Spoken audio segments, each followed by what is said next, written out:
Hey guys, welcome back to the channel. This is story about what if Naruto time travel and save his parents part 1. Before I start, please do support for more amazing content and comments for part 2. Do consider to subscribe my channel and share my video to your friends and check out the description as well. Let's start the video. What just happened? A blonde-haired shinobi said, staring out over the scars of what was once the battlefield for the future of the shinobi world. Just give up now. As you can see, it's hopeless. Surrender the Kyuubi and I can bring back your friends. In the infinite Tsukuyomi, I can bring them back. The world that you've always wanted can be yours. It's futile to resist, called out Tobi, standing aside the revived Uchiha Madara on top of the recently revived Jibi. I've wiped out all your friends. There is nothing left for you in this world. Naruto sank to his knees in despair. Everyone, Sakura, Kiba, Hinata, Shino, Niji, Tenten, Bushy Brows, Shikamaru, Ino, Chuji, Kakashi-sensei, Gai-sensei, everyone was gone. There were maybe a dozen or two or at most who had survived the massive attack that the Jibi had just unleashed upon the allied shinobi forces, and they were in no condition to fight. Some were injured to the point where they would die in a matter of minutes, others were just as shaken as he was. All of his friends gone. The only reason he was still alive was because of B. B had jumped in the way of the attack at the last minute, shielding Naruto. However, the blast was so powerful that everything in the area was destroyed. The only one who remained that could even stand a chance against such a monster was Naruto, and after witnessing what he just did, he was in no condition to fight. Did it really come to this? After everything I did to become stronger, was it still not enough? Asked Naruto to himself. If you surrender now, I can bring everyone back. If not, well, just look around you, called out Tobi once again. I can't win, said Naruto as his heart sank deeper into despair. Inside him, he could hear the laughter of the Kyuubi no Kitsune, Kurama, who he had just recently befriended less than a day ago. And to think, only a few days ago, I would have given anything to hear those words from you. For you to give in like you are now. Where did you go? Where did the real you go? The one who said they would never give up. Where is he now? Said Kurama. Look around you, it's all gone. All my friends, they're all gone. Shouted Naruto. What would I do? I've lost them. The ones I swore I would protect. How the hell am I supposed to win if I can't protect them? The Kyuubi looked on at Naruto. The boy who he had thought to be unbreakable was finally beginning to break, and he couldn't bear to see Naruto like this. What would you do? What would you do if you could take it back? If you could start over? Start over? But how? Said Naruto, looking up at the giant red fox in his mindscape. There is a technique I know. One that I have yet to use, and one that was taught to me by my father, Rikidojiji. One that will give us that chance, said the Kyuubi. Really? Naruto looked up at the Kyuubi, eyes now regaining some of their hope. What does it do? What do I have to do? I'll do anything. I'll make sure none of this happens. There's the Naruto I knew. Just follow the hand seals as I call them out. I'll take care of the chakra, said Kurama. He then felt something from outside Naruto. The Jibi was powering up for another attack. We need to hurry, or we won't be around much longer. Right. Let's do it, said Naruto, regaining his fire. Right, remember, do the hand seals exactly as I call them out, said Kurama. Naruto nodded, indicating he was ready. Here we go. I, Inu, Ushi, Mi, Tora, Na, Uma, Saru. Tobi and Madara noticed that Naruto had begun going through hand seals. Looks like you have chosen death, said Tobi as he prepared the Jibi for the next and final attack. Tora, Snake, Rat, Uma, Saru, Inu, I. Naruto went through the seals as the Jibi unleashed the attack. Saru, Tora, Hitsuji, Mi. Time reversal jutsu. The Jibi's attack hit Naruto just as he completed the last of the hand seals. The explosion was suddenly shattered by a ball of white light that suddenly disappeared, leaving nothing where it was. Naruto woke to find himself drifting in what looked to be space with the giant red Kyuubi next to him. Kurama, what is this? Asked a confused Naruto. Time travel. We are going back. Back to the day everything started, said Kurama. Really? We are going back in time? How far? Asked Naruto. As far back as you can go, the moment of your birth, said Kurama. My birth? Does that mean my parents? Asked Naruto. Yes, Naruto. The moment you came out of your mother womb. The moment just before that bastard attacked you. The moment where we can begin to change everything, said Kurama. What, really? Does that mean I can save my parents? Said Naruto, getting all excited. I think so, but we will need to act fast. We need to act before that Tobi guy can take your mother and extract me, said the Kyuubi. Huh? Extract you? But you'll be sealed in me, won't you? Asked Naruto. No. And if things work out, I never will. Now listen to me carefully because we are almost there. The moment we get there, we need to do everything we can to warn your parents. You'll just be a newborn and I'll be sealed inside your mother. If I remember correct, we will have maybe a minute at most to warn them. I need you to make as much noise as possible and I'll do my best to get through to that thick-headed woman you call your mother, said Kurama. Ahead of them, they could see light. The end of their journey through time was coming to an end and the next minute or two would possibly make or break everything. I can't believe I am saying this, but thank you, Naruto, thank you for helping me out back there, said Kurama. Hey, don't mention it. You're my friend after all. Hell, you're practically like a brother to me, said Naruto. The light brightened until there was only light. They had arrived at their destination. Naruto opened his eyes for the very first time. He could barely move and he felt weird, but taking a quick look around, he saw someone that nearly made him tear up his dad, the Yondaime Hokage, standing over him and looking like the happiest man in the world. Uzumaki Kushina was crying out in pain as she began to deliver the baby which she carried. All the while, she was struggling to keep the Kyuubi, which she had sealed inside her, in check. If there was any night where the Kyuubi could escape, it was tonight. The seal on her had weakened over the past few months as her energy was more focused on the developing child within her womb than it was the great demon sealed within her. Thankfully, she had help. Her husband, Namake's Minato and the Yondaime Hokage, was doing everything in his power to keep the Kyuubi seal in check and to help his wife through the trials of childbirth. I can see the head. Just a little more, Kushina! Shouted Baiwoku, the midwife responsible for delivering Kushina's child. Naruto! Come out! Shouted Minato. Kyuubi, you stay in! Kushina gritted her teeth one last time and gave one more push. Suddenly, the sounds of the room were filled with that of a crying child.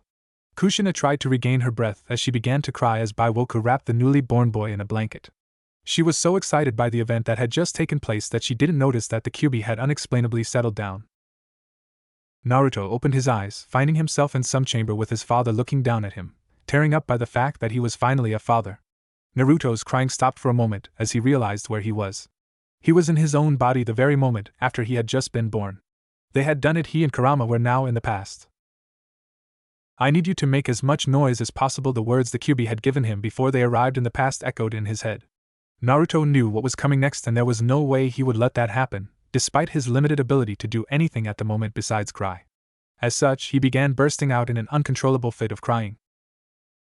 Kushina let out a deep breath as she looked at her newly born son. She then closed her eyes, only for a moment, awaking to find herself in her own mindscape facing the Kyuubi, who was chained and staked to a large black sphere. Took you long enough. You've got to get out of here. You and your kid are in danger, warned the Kyuubi. Kushina looked on in utter confusion. Don't give me that look. Wake up and look around. He's here. Uchiha Madara. And if he isn't stopped, you and your kid are as good as dead. Now get out. The Kyuubi's last bark forced Kushina back into the real world, causing her to sit up straight, despite the pain originating from her waist as a result of just giving birth. It was then she saw him, the man the Kyuubi was talking about, Uchiha Madara. Her eyes grew wide. She didn't know why she believed the Kyuubi, but that man wasn't supposed to be here. Minato! She shouted, pointing to the man. Minato turned around just in time to see the masked man slash Taji, another of the midwives, across the neck, sending her to the ground dead. He made a quick move for Baiwoku and the bundle containing Naruto, realizing he had been noticed. The masked man slashed with a knife at Baiwoku, only for it to pass through thin air and a flash of yellow light. Another flash appeared next to Kushina as Minato appeared, carrying an injured Baiwoku and his son, Naruto. Who are you, and what do you want? Asked Minato. How did he get through the barrier? Give me the Jinchuriki, said the man. Minato's eyes widened as he looked at Kushina. And why would I do that? Responded Minato. Unless you want your son to die, you'll hand her over, said the masked man, disappearing in a vortex and reappearing behind Minato and Kushina. He began to suck them into his vortex as well, but Minato was faster. Just in time, he used the Hirashi to escape the masked man's grasp, taking Kushina, Naruto, and Baiwoku with him. Saruobi Hiruzen was sitting inside the Hokage's office, observing the events that just transpired with the crystal ball. He let out a sigh of relief when we saw that the four of them had gotten away from the masked man, only to see a flash of yellow light appear before him. Minato, Baiwoku! He shouted, rising from his chair. Hiruzen, we were attacked. Somehow, A masked man got through the barrier, explained Minato before being silenced by the Sandaime. I know. I saw everything and I am relieved you are okay, but it pains me to see that Taji is dead, said the Sandaime. Who was that man? I don't really know, said Minato. Uchiha Madara, said Kushina, shocking everyone in the room. How I know surprises even me, but I think that is the man's name. Madara? Are you sure? Asked Sarutobi. I don't know. And I don't know why, but it was the Kyuubi that warned me, said Kushina. The Kyuubi? But how? Asked Minato. Again, I don't know. All I remember is him calming down for some reason, and then I closed my eyes for a second and appeared before him. I can't out my finger on it, but he seemed different. Anyways, he said we were in danger before forcing me back into the real world, and when I sat up there was that man. Just as the Kyuubi had warned, said Kushina. This is troubling indeed. Ambu, ordered Sarutobi. In the already crowded office, about a dozen ANBU appeared. A man wearing an orange spiral mask and a cloak just attacked the secure location where Kushina was to be giving birth. Find him and eliminate him, but be careful, he is extremely dangerous. Minato, we need to close the seal. I know, I'm already doing so. It helps that the Kyuubi isn't resisting anymore though, said Minato. Before he knew it, he felt a presence behind him. Minato took one of his kunai and swung at the masked man, who had suddenly appeared behind him. The knife passed through the man as if he were a ghost. As soon as the knife passed through, the man grabbed Minato by the shoulder and tried to suck him into that vortex thing. But Minato was able to flash away again, taking the masked man with him. They appeared outside the Namake's estate as the two foes stared at each other. I won't let you get away next time. And once I have you, I'll go and claim the Kyuubi and use it to destroy Konoha, declared the man. Minato looked at the man, thinking. This man could use space-time jutsu too and was obviously very powerful if he could slip through the barrier like he did. Perhaps the Kyuubi was right. Are you Uchiha Madara? Asked Minato. The man lowered his hood, revealing short, spiky black hair, kind of resembling Madara's hair if it were shorter. No, you can't be, he's dead. Well, who knows? I guess you could say I'm more of a ghost of my former self, said Madara. Well, it's not important who you are, but why do you want the Kyuubi? And why do you want to attack Konoha? Asked Minato. Well, I guess you could say it's both a whim and a plan for both war and peace, said Madara. It doesn't matter who he is. I can't let him get Kushina. I'll have to stop him here, said Minato as the two charged at each other. Minato lunged forward with his knife, passing through the man and finding himself caught in the man's chain. Before Madara could pull tight and dice Minato, he flashed again to safety. Minato analyzed the situation quickly. The masked man was ethereal except for the very moment he attacked. It would all come down to whose attack was a split second faster. Minato and the masked man charged each other again, with Minato throwing his Hiraishin kunai at the man's head. The knife passed through and Minato charged up a Rasengan. The masked man reached out to grab Minato. Victory is me? Minato had flashed once again, this time to the knife that was just above the masked man's back. Rasengan! Minato shouted as he drove the Rasengan into the masked man's back, slamming him into the ground before he could become ethereal again. Minato had backed away as the masked man struggled to his feet. Minato flashed again, appearing right before the masked man, driving a kunai into the man's gut. The man stumbled back as his arm seemingly melted from him. No wonder you're the Yondaime Hokage. I'm impressed you were able to best me this time, but I am the ruler of the world. I have many means at my disposal, declared the man. For some reason, Minato could tell the man wasn't lying. Naruto had opened his eyes once again, afraid that he would be sitting on an altar with his father preparing the Shiki Fuin. But he wasn't. He was in that old lady by Woko's arms as Sarutobi was trying to keep Kushina's seal under control. I guess if she's Gigi's wife, then I've got another person to call Bachan besides Tsunade Bachan, thought Naruto. Sarutobi had to admit it was easy to keep the seal stable while the Kyuubi was not resisting. Even he was curious as to why the Kyuubi wasn't trying to break free, but he wasn't complaining. Unfortunately, the only person who could close the seal was Minato, and he was who knows where right now at least, until a yellow flash was seen in the middle of the office. Minato, is everything alright? Asked Sarutobi. That masked man got away. I fought him and injured him severely. I don't think we are going to have to worry about him for a while, but I fear what the future may hold, said Minato. So does that mean you think he will return? Asked Hiruzen. No. I know he'll be back, said Minato. Suddenly, he heard crying over from the Hokage's desk. Minato rushed over to pick up Naruto. Hello Naruto, it's nice to finally meet you. I'm your father Minato. Minato smiled. He had successfully managed to defend his new family. Naruto stopped crying the moment he heard his father's calm and cheerful voice. He opened his eyes and looked into his father's cerulean eyes with his own cerulean eyes.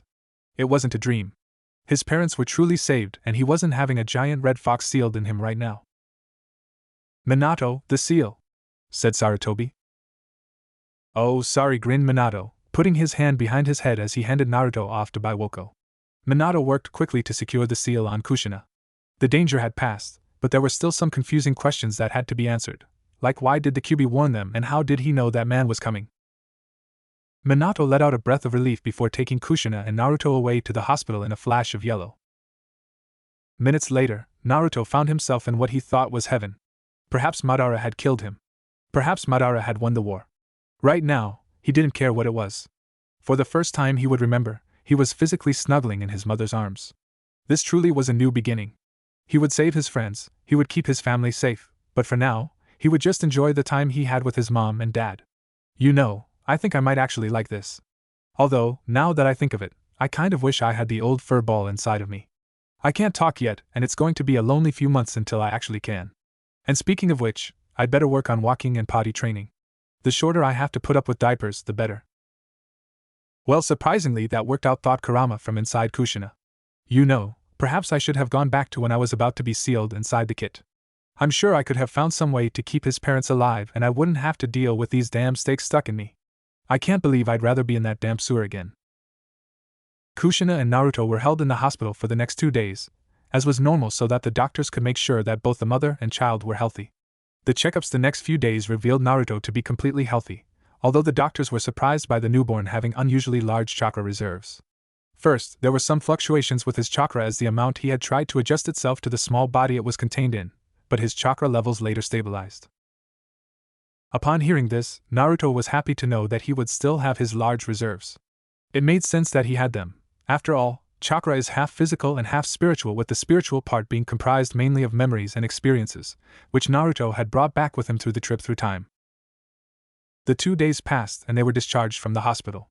The previous day, Minato had made his marriage to Kushina public, which was originally a secret that they kept until Naruto was born. Of course, anyone who knew Minato and Kushina well enough knew they had been married for some time. They had arrived at the Namake's estate, located a few blocks away from the Hokage Tower. The house, while it wasn't a mansion, was rather large for only 2, now 3 people, but that was because Minato kept a rather large study. Out back, there was a large yard that was used as a private training facility by both Kushina and Minato, and soon Naruto. "Welcome home," Naruto called out Kushina and Minato in unison. Naruto looked around at the house and he still couldn't believe it. He truly was back. This truly was the beginning of a new life for him. He would rewrite the past so that none of his future would ever have to happen. Minato sighed. Why did I even take this job again? He asked no one in particular, except maybe the baby next to him.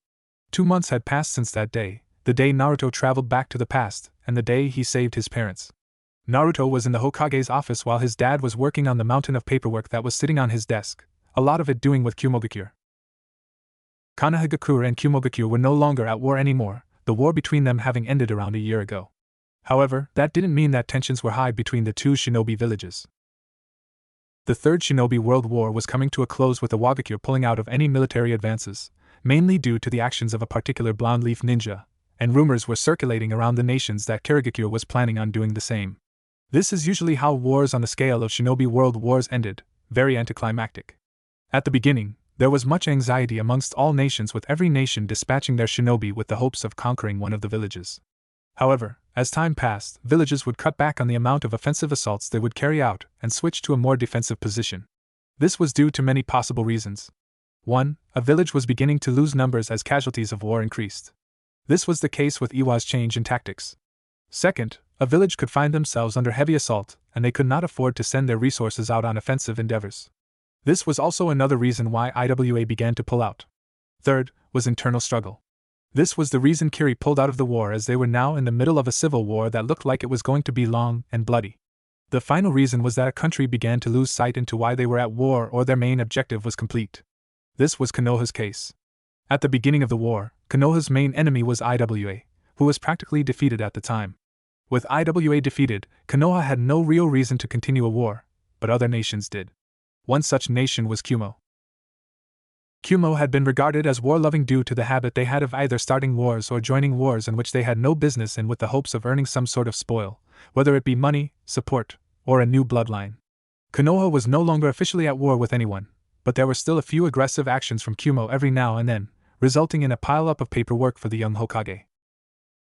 Naruto was sitting in a cradle-like seat simply doing well, not much really. This was the one thing about being a baby that Naruto really hated. He couldn't talk because his vocal cords weren't developed, he couldn't walk or crawl because his legs and arms weren't developed, and worst of all, he couldn't eat ramen because he had no teeth. All he could really do was enjoy the company of his parents, which, considering he lived for 17 years without them, really wasn't a bad thing. A few minutes passed and the secretary came into Minato's office. "Sir, there have been reports of disturbances around the bathing district," said the secretary before handing Minato the report and leaving the office. Looks like Rasengan's back in town, thought Naruto. He couldn't wait to see that overgrown pervert again. The last time he had seen him was just before Jiraiya left to go to Amigakure, his final mission before dying at the hands of pain. That got Naruto thinking. The memories of returning to find out Jiraiya had died came back to him, and they hurt. He had been devastated, only to be helped back up by Shikamaru and Iruka-sensei. Speaking of those two, he was wondering when he would eventually see them. He couldn't wait to see all his old friends again, and now because he wasn't some demon brat anymore, perhaps the parents of Konoha would be nice to him. One other thought came to mind. Had pain been created yet? Or were Nagato, Konan, and Yahiko still alive and well? If he was correct, the time it currently was should have indicated that Hanzo wouldn't double-cross them for at least another 8 or 9 years, which meant he still had time. If he could save Nagato, Konan, and Yahiko, that would go a long way towards stopping the future. Unfortunately, he couldn't do anything about it now. Well, looks like a certain pervert is back in town. I think I'm going to go greet your sensei, said Kushina as she entered the room, hearing the report. Minato cringed at the thought of Kushina dealing with Jiraiya. She was almost as bad as Tsunade when it came to beating the peeping perv. "So what do you think, Naruto? You ready to meet your godfather?" asked Minato, going over to Naruto's cradle. "Quit peeping, you perv," was heard all over the village, followed by a thwack and then the sound of crashing boards as Jiraiya came sailing into Minato's office with a bruised and bloody face. "Hey, there he is. There's my godson," said Jiraiya. He managed to recover himself and began dancing around with a little bundle of joy in his hands. "Sensei, that's a pot," commented Minato. Jiraiya shook his head, still dazed from the blow, and proceeded to the real Naruto. "Hey, there's my little godson. It's your uncle Jiraiya." Naruto looked at the old man with an expression that was mixed with longing, sadness, and a little bit of "who the hell is this creeper?" "Kushi-chan, I think you overdid it that time," commented Minato to Kushina, who had just stepped back into the office. "Nonsense, he had what was coming to him for peeping," replied Kushina. "I wasn't peeping. I was researching for my next book," Jiraiya defended. "Well, that still doesn't mean you can go around peeping into hot springs," said Kushina. "What I was doing was perfectly fine. Isn't that right, Naruto?" said Jiraiya, pinching the 2-month-old's cheeks. Naruto smiled. "See, Naruto agrees with me." Now, Naruto couldn't walk or talk or call the perverted sage what he really was. But there was something he could do that, being a baby, he could easily get away with. "Leg." Ha ha ha ha ha. Kushina found herself rolling on the floor laughing, unable to breathe as Jiraiya paled, giving Naruto one of those "you're kidding me, right?" looks. Baby Naruto looked at Jiraiya with a big grin on his face, who handed the kid to Minato before going to wash the baby vomit off his shirt. A few minutes later, Jiraiya returned. "I'm watching you, brat," he said, staring at Naruto, who was looking innocently at Jiraiya. "Fine, if bribing you is what it takes, then here." Jiraiya handed Naruto a stuffed frog, which Naruto immediately began playing with. "It's good you're back, sensei," said Minato as everyone in the office regained themselves. "Well, I had to stop back eventually to see the kid," said Jiraiya. "Anyways, have you made any progress on what happened that night, especially between Kushina and Furball?" "Sadly, no. I don't know how exactly to explain it. First he was trying his hardest to get out and then he instantly calms down. Next thing I know, I'm in my mindscape and he's warning me about some guy named Uchiha Madara and that I'm in danger. A few seconds later, I'm forced out of my mind and there is the same man I was warned about, going for Naruto. I don't know.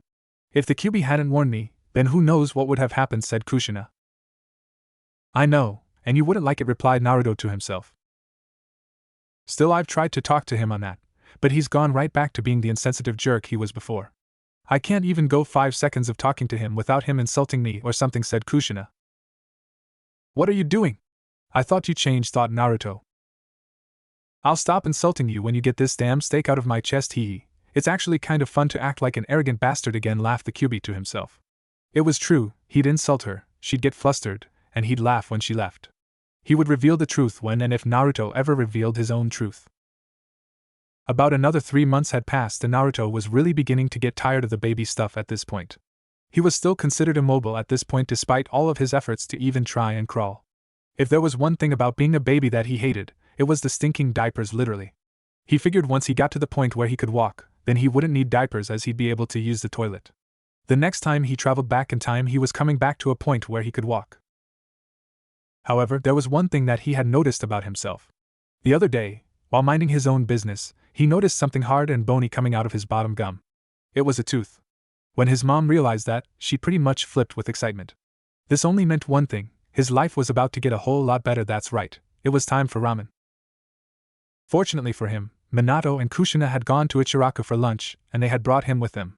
The first thing he noticed was that old man Tucci really wasn't that old and that there was a little girl, probably about 5 years old, standing behind the counter watching at what Tucci was doing. Wait, that can't be Ayame-chan, can it? Thought Naruto. In fact, it was. Apparently her dad had brought her into work that day. And so began the start of his favorite father-daughter-run ramen stand. Finally, the moment Naruto had been waiting for. After what seemed like too much talking between Tucci and his parents, the ramen came. Fortunately for him, he was sitting in his mother's lap and was actually within reach of the bowl of ramen. Unfortunately, before he could even get his hands on a noodle, the entire bowl was gone, replaced by an empty bowl. Kushina had practically downed the entire bowl and was already in the process of ordering another one. He looked over at his dad, who was eating his ramen much slower, but enjoying it nonetheless. Apparently, both of his parents were ramen lovers, with Minato being the favorite type and Kushina, well, let's just say he knew what side of the family his ramen eating habits came from. On the 10th bowl, Naruto's opportunity came as Minato managed to distract Kushina long enough for him to make another go at the bowl. Minato saw this, but Kushina didn't as she went for the bowl, taking it from in front of a now disappointed Naruto. Did the big mean red habanero take your ramen? Asked Minato in a sort of googly tone. Kushina scowled at this as Minato took Naruto from her lap and put him on his own. Thank Kami, Dad to the rescue. Well, I guess that answers that dilemma, thought Naruto. Minato took some noodles from his second bowl, cooling them a little before feeding them to an ever-joyful Naruto, who happily slurped up the noodles. Letting out a little burp, everyone at the stand either laughed or was going all. Looks like the love of ramen runs in the family, commented Tucci. Dada, said Naruto as everyone's attention turned to the little blonde. Naruto had just said his first words, at least in this time. Naruto? What did you just say? Asked the Hokage, who was in complete disbelief. Dada, said Naruto again. Minato was filled with joy that he was his son's first words. Haha, my son just said his first word, shouted the Hokage. Kushina sent him a glare, angry that she wasn't the subject of her son's first words. Looks like I win. Apparently, Minato and Kushina had been having a little competition as to whose name Naruto would say first. Naruto knew about this, being able to understand them since he was born, and he had been able to actually talk for a few weeks. But he figured he'd wait and see which parent passed his test. It's only because you gave him ramen, scoffed Kushina, causing Minato to grin even bigger. She turned away from them, crossing her arms and pouting a little. You can't underestimate the power of ramen, thought Naruto. Naruto turned to his pouting mother and used the puppy dog eyes no jutsu, the only jutsu he was able to use at this point in time. Mama? He called out. Kushina fell for it, turning her head to look into his bright blue puppy dog eyes. Kawaii! She screamed out. I could never stay mad at you, my little Naruto-kun, Kushina said as she swiped Naruto from Minato's arms and proceeded to squeeze him. For Naruto, he was finally able to talk, even if just a little, and he was now eating ramen again. All that was really left was walking. Once he was able to do that, it would only be a matter of time. 11 months had passed since he was born again. He couldn't believe how difficult it was to walk. He had been spending the past 10 months trying to get himself to be able to walk. If there was anything he wanted right now, it was the ability to walk, even more so than ramen. Speaking of ramen, he could smell the aroma of cooking ramen coming from the kitchen, meaning he knew what was for dinner. The first time he had his mother's home-cooked ramen, he couldn't believe it. There was actually ramen better than Ichiraku, and it was his mom's own homemade ramen. Screw walking, he wanted ramen now. Kushina began to crawl towards the kitchen. On the bright side, he had learned how to crawl a couple of weeks ago and was at least somewhat mobile. He made his way to the threshold between the family room and the kitchen, and the aroma began to intensify. His mom was in there, making ramen. Unbeknownst to him, Naruto slowly made his way to his feet as he stumbled forward towards the pot of heavenly goodness, bumping into the table on his way in.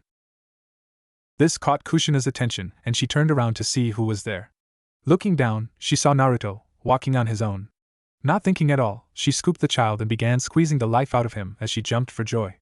A few moments later, she realized what was happening and released her grip on her son. "My baby, I can't believe you just took your first steps," she cried out. "Huh? I can walk? Yay, I can walk! Finally, no more stinkin' diapers," declared Naruto. "Mommy ramen?" he asked out in a cute voice.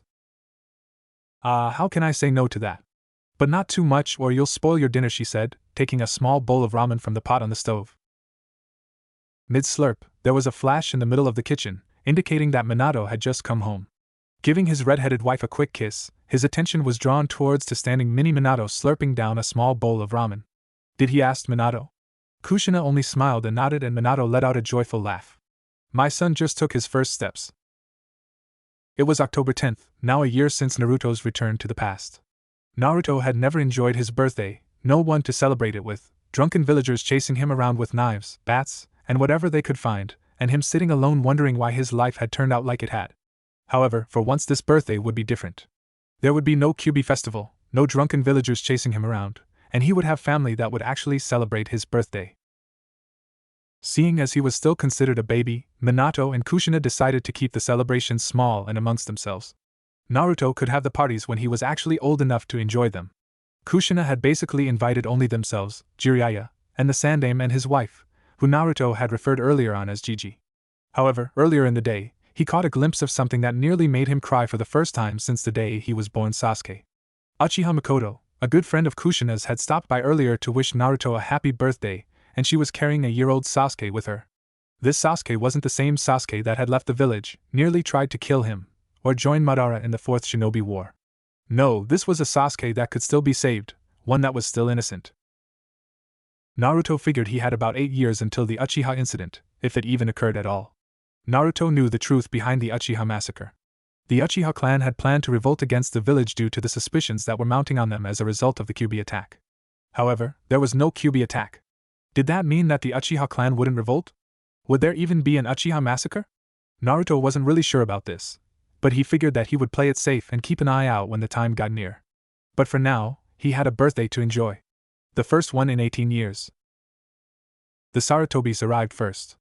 Minato and Kushina invited them as it appeared that Naruto had identified them practically as his grandparents, which the Sandaime was pretty much a grandfather figure to him in the previous timeline. Jiraiya arrived almost an hour later, bearing a huge red imprint of a hand on the side of the face. It wasn't hard to guess what he had been up to. About 2 hours after their little party started, a 15-year-old version of Kakashi had finally shown up. Even in this timeline, he was still as late as ever. Naruto had been introduced to Kakashi a few months ago, when he finally returned home from an extended mission. Since then, he had seen his past sensei only once or twice, figuring Kakashi had been busy or something. He wondered if he would still get Kakashi as a sensei in this time. If he did, then Kakashi was in for a few surprises during the Genin test. Now that everyone was finally there, Kushina brought out the thing Naruto was really waiting for: the special ramen. This was the same ramen that he had the day he finally learned to walk. He had been wondering why his mom didn't make it more, considering how good it was. He learned that there were a few ingredients in her recipe that were rare and very expensive. As such, that ramen she made was only for special occasions. For presents, well, he couldn't believe that he was actually getting presents for his birthday. Even if they were typical presents for a 1-year-old, they were gifts nonetheless. Unfortunately, the night nearly ended in disaster, with Naruto almost taking a topple down the stairs. Curse the clumsiness that he still had in this body. Minato managed to catch him, but not before Naruto had fallen down a few steps already, resulting in a few bruises and cuts. Pretty much everyone had expected Naruto to cry, as a normal 1-year-old had done, but to everyone's surprise, he just gritted with the pain. "That's a pretty tough boy you've got there," said Jiraiya. "Falls down the steps and doesn't cry. It's strange that you should mention that. Kushina and I were expecting a hassle during the first year of raising a child. You know, being woken in the middle of the night by a crying baby, 5 times over," said Minato. Sarutobi and Biwoko nodded, knowing what parenthood of a baby was like. But for some reason, I've never heard him cry, not since the day he was born. If he wants something, he either says so or at least he used to make some sort of noise, but he never really cried. Well, I never cried for something has never gotten me anything, thought Naruto. That was true. During his first childhood, crying never gave him any attention, and eventually he stopped crying. The only time when he would cry was when he lost someone precious to him. But that crying was because of emotions, not because he wanted something. Kushina was trying to nurse the few scrapes on Naruto's arms, when said scrapes caught everyone's attention. Hey Minato, well look at that, said Jiraiya, pointing to the scrapes on Naruto's arm. Looks like he has Kushina's bloodline. Bloodline? Thought a surprised Naruto. I didn't know you had a bloodline, Kushina-sensei, said Kakashi. Well, I tend to keep it a secret, so don't tell anyone, said Kushina. Everyone nodded. My clan, besides their renowned skills in Kenjutsu and Fuinjutsu, were also known for their incredible vitality and longevity. We also have a bloodline that went along with it. Basically, we could heal any non-fatal wound in just a fraction of the time that it would normally heal. For example, a broken bone would heal in hours and cuts would be healed in seconds to minutes. Wait. Does that mean my healing was a bloodline? Not the Kyuubi? Thought Naruto. Wow. This is cool. Even without the Kyuubi, I still won't have to put up with hospital food. I know what you're thinking, Naruto, and no, I did not heal you except for when that bastard friend of yours put a hole through your chest, thought Kurama. It also means I'm not affected by most poisons and diseases, said Kushina. She then shot a glare at Jiraiya. Although, the bloodline is one secret we tried to keep secret. Can you imagine what other villages and clans would do if they figured out? Sorry, it left me for a moment when I realized you're brat-headed as well, said Jiraiya. Hey! He's not a brat, objected Kushina. He was the moment he threw up on me in your office, said Jiraiya. Kushina and Naruto laughed at the memory. Naruto still couldn't believe it. He had a bloodline. After all the bragging amongst other shinobi he met in the previous timeline about them having a bloodline, he couldn't believe his luck. It was a little over 2 years now since that fateful night. Naruto had finally gotten his motor control to a point where he could actually begin training a little. Unfortunately for him, his chakra control in this new body was even worse than he ever had, partially due to his age and still rapidly developing body. His speech was at the point where he could put together coherent sentences, and no longer had to use a combination between baby talk and English. Yes, I know. For this purpose, they speak English for the most part. Naruto was outside, behind the Namake's estate, trying to do the leaf concentration exercise at an attempt of getting some form of chakra control so that he could see which jutsu he could still do. Naruto, you out here? Called out Minato. He caught Naruto trying to do the leaf concentration exercise. Is that Naruto? And why is he doing that? I might have mentioned chakra to him once or twice, but I never showed him how to control it. After all, most parents haven't even thought about their kid being ninja yet. Naruto heard this and his concentration broke, startled and afraid he might have been caught. Naruto, what are you doing? Dad, you see, I was just seeing if I stick this leaf to my head, said Naruto. He was busy trying to come up with some sort of lie, but it needed to have some element of truth to it. I see, but where did you learn about that? Your mother and I may have mentioned chakra to you, but no one's told you how to use it yet, said Minato. Well, I kind of overheard one of the teachers at the academy talk about this the other day when you took me there. They said something like concentrate on the leaf to work on something they called chakra control? You mean chakra control? Asked Minato. Yeah, that's it, exclaimed Naruto. So far his dad was buying it. Okay, but just know dinner will be ready soon, said Minato, walking off and leaving Naruto to his business. Chakra control already?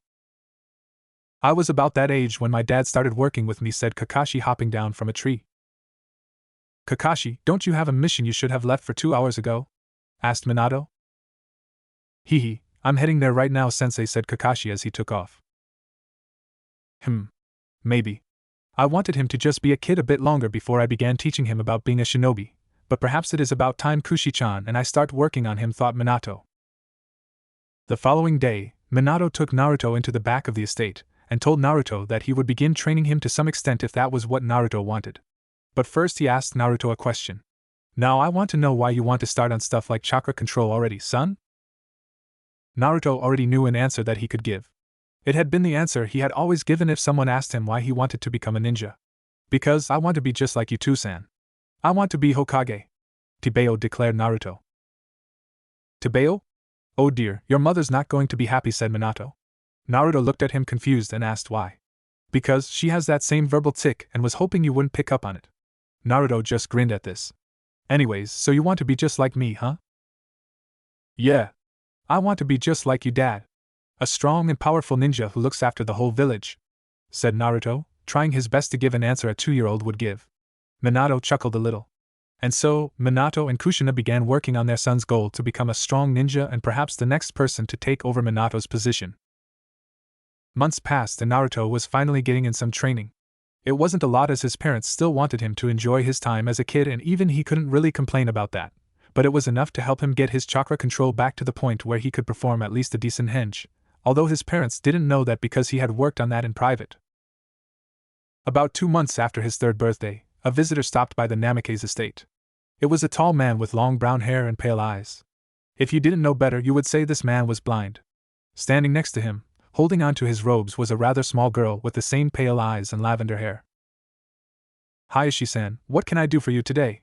Asked Minato, greeting the guest. Minato-sama, Kushina-sama, good day.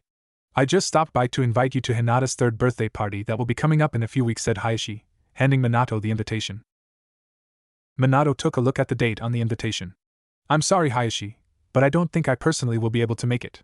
You are aware that is the day the Kumo delegation is coming to sign the non-aggression treaty, and I don't know if I will have time. Sadly, that day is one of those days where my duty as Hokage comes before my duty as a father. However, I will stop over if I can, and I'm sure Kushina wouldn't mind bringing Naruto over, said Minato as Kushina smiled and nodded. Kushina and Hataru, Hayashi's wife and Hinata's mother, were good friends and she would have no problem taking Naruto that day.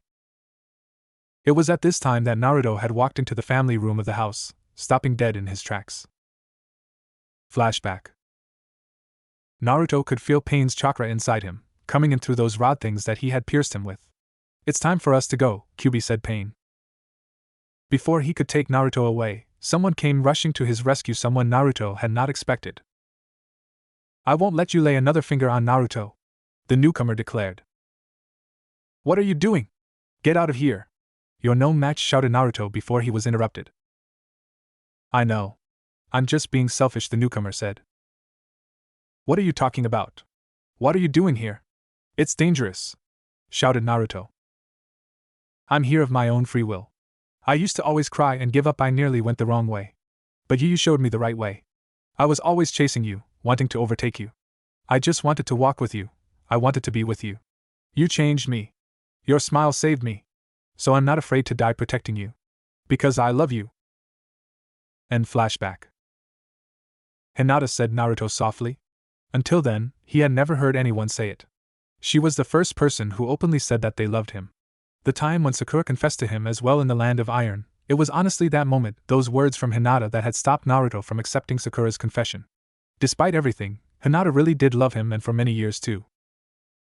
But this time is different. Would she still like me? Would she still fall in love with me? Thought Naruto to himself. Unfortunately, only time would tell. Naruto and Kushina were walking along the street on their way to the Hyuga compound, where they had been asked to come and celebrate the 3rd birthday of the clan heir, Hinata.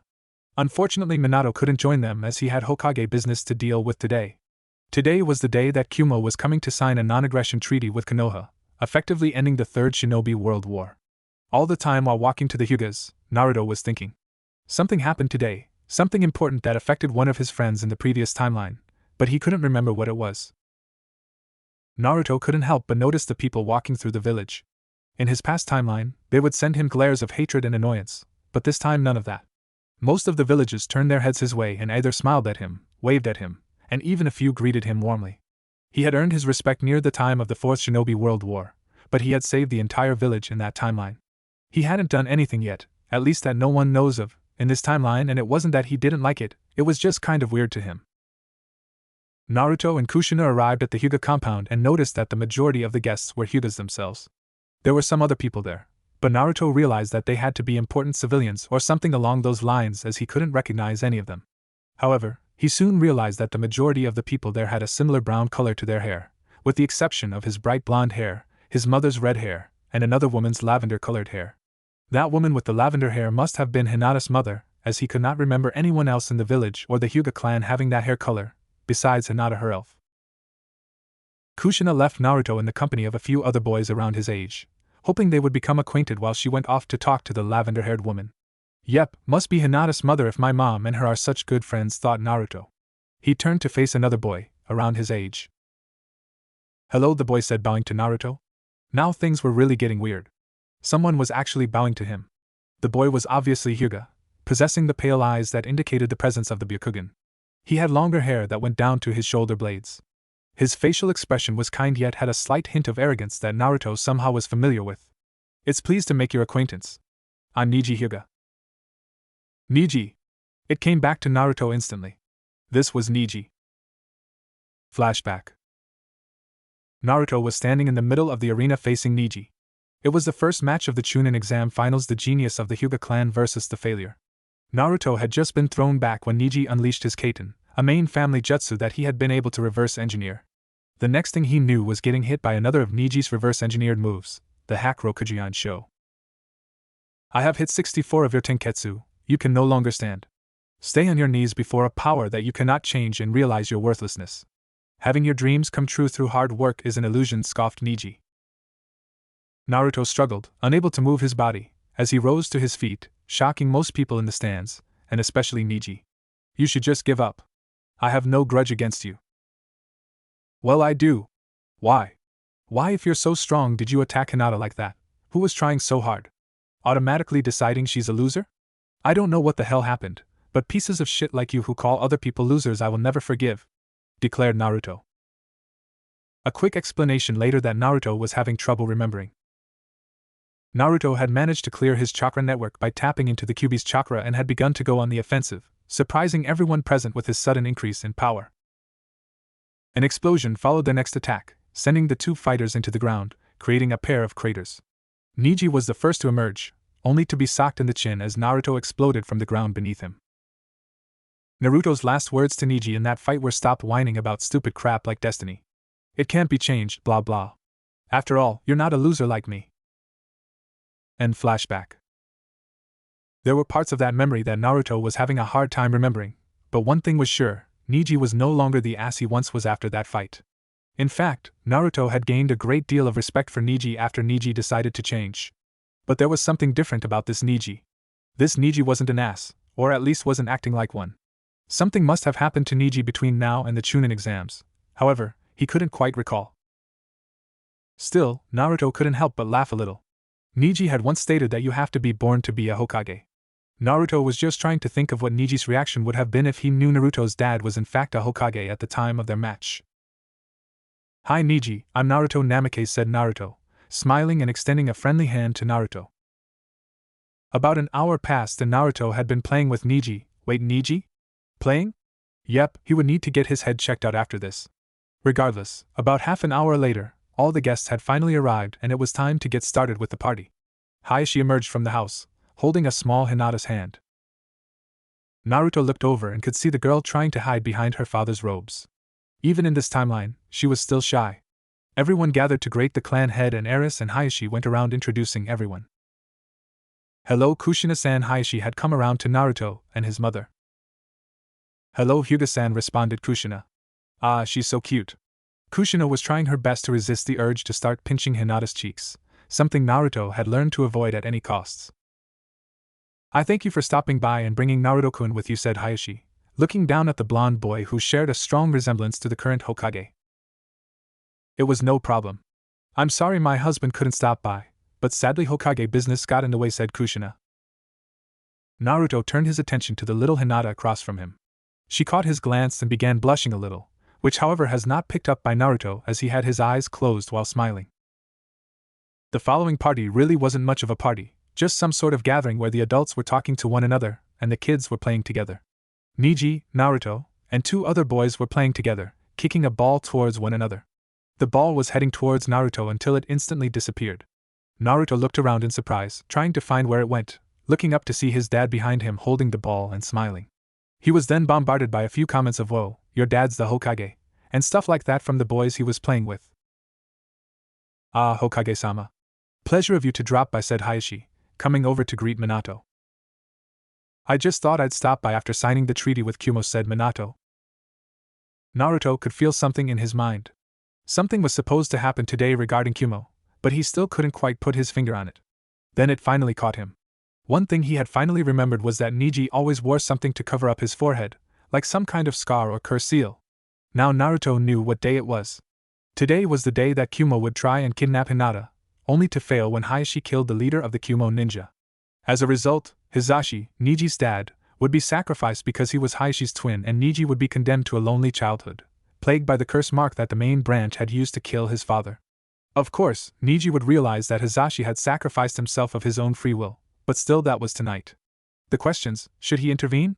Should he try to save Neji's father? Began to echo in his head. As Naruto left the party, he was still thinking on what to do. He went to bed at around 9 p.m., but really just stayed up thinking what he should do. The first thing he was asking was, should he interfere? Should he try to save Neji's dad? Now, this was Naruto, and for Naruto, the answer was easy. The reason he had come back in time was to better everything. His own life and his friend's life. To ensure that they would survive and be happy, that was the reason he came back. He knew the pain of not having any parents, and he finally remembered that it was the death of Neji's father that had caused the Hyuga genius so much pain. There was no way he could let Neji suffer again. His conscience just wouldn't let him. He would act, and he would have to act soon, as it was already getting late.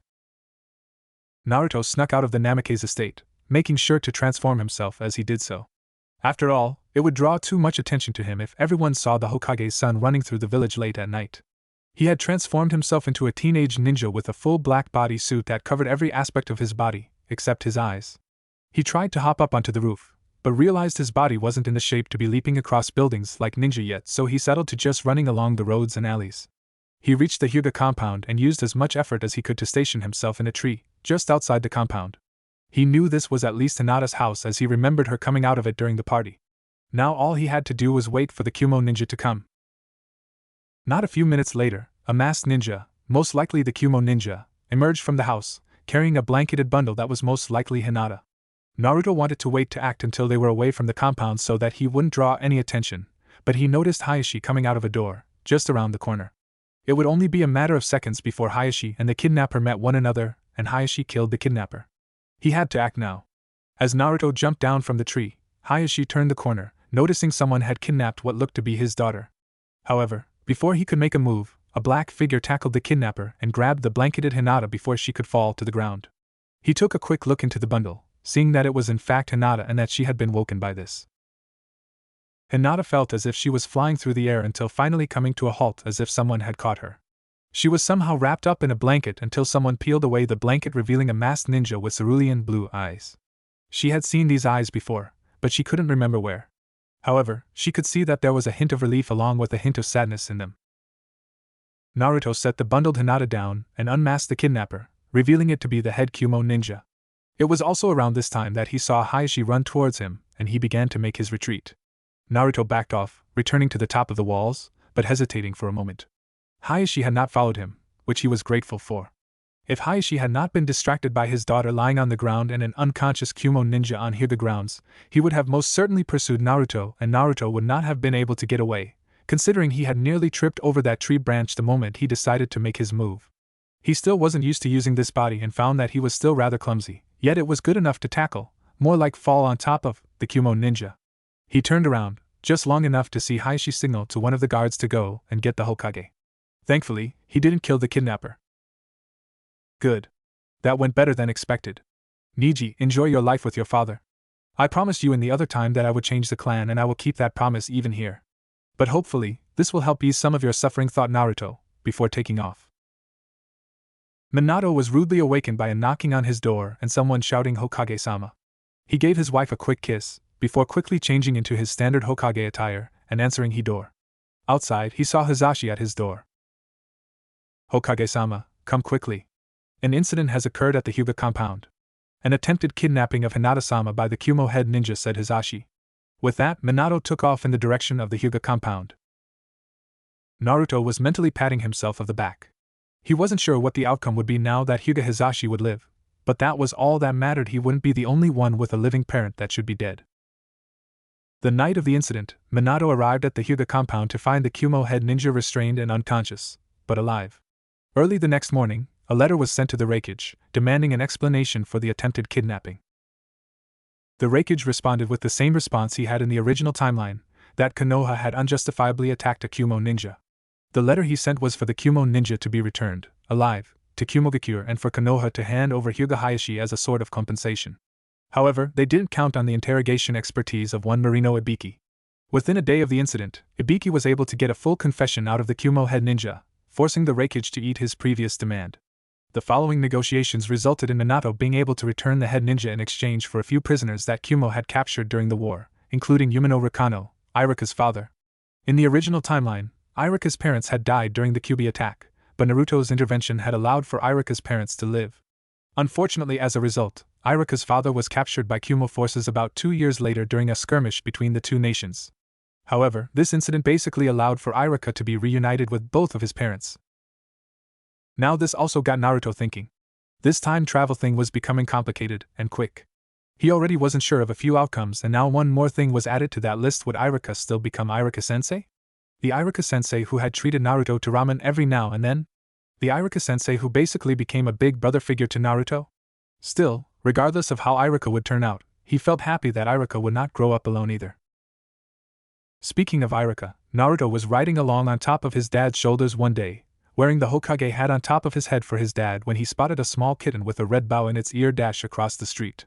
Chasing the kitten was a group of 3 genin, one of which just so happened to be Irika as a 13-year-old genin. Naruto laughed at that. He couldn't believe that was the Irika who gave him and Team 7 the very same cat mission. Oh, the irony. Naruto and Minato arrived at the Hokage Tower. Minato had brought Naruto to work after Naruto had reaffirmed to him that he wanted to be Hokage like his dad. Since Kushina was away on a mission, Jiraiya was doing well Jiraiya stuff, and Kakashi was who knows where. Minato was stuck watching Naruto for the day. Besides, he figured he would take Naruto to the top of the tower and work on his son's training a little when he got a break. A knock was heard on the door, and in stepped someone Naruto was not intending on seeing until the Chunin exams. Hokage-sama, the newcomer hissed, a small hint of disrespect and hatred present in his voice. Naruto's blood boiled, and if he had the Kyuubi sealed inside him, there was a very good chance said demon would have been unleashed upon Konoha at this moment. Standing inside the office was the man that had caused Naruto so much suffering and hardship in the previous timeline. The man who took his best friend away from him. The one who had killed the Sandaime in the previous timeline, Orochimaru. If the Kyuubi had been sealed inside Naruto, there is a good chance it would have been unleashed now. Standing in his dad's office was the one man that had caused Naruto so much pain in his previous timeline. The one who was responsible for the death of his grandfather figure and many other of his comrades. The one responsible for taking his best friend away and turning him down a path of darkness, Orochimaru. Naruto studied the snake for some hint as to whether this was a different Orochimaru or if this was the same Orochimaru as the one from the original timeline. Sadly, it was easy to tell that this Orochimaru held very little respect for the man he was facing and even a hint of hatred. He had most likely been masking his emotions, but some of it still managed to seep out. This was the Orochimaru who would betray the village and come back, only to try and raze it to the ground. Naruto wanted to kill this man. He wanted to kill him before anything bad could happen. He didn't want to give Orochimaru another second to scheme and plan his destruction of the village. If it wasn't for the fact that he was still a 3-year-old, he would have lunged at the man with all his might and killed him. However, he knew that he currently did not have the power to handle this snake, nor could he with his dad around and most likely a half-dozen Anbu hiding in the shadows of the room. Naruto knew Orochimaru was due to betray the village any day now. He remembered Jiraiya saying something like this.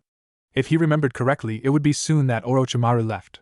If everything played out as it had in the original timeline, Orochimaru would return during the Chunin exams in Konoha, just after he became a genin.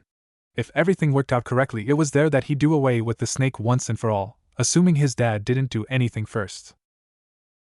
Orochimaru turned and left the office after handing the Hokage a document.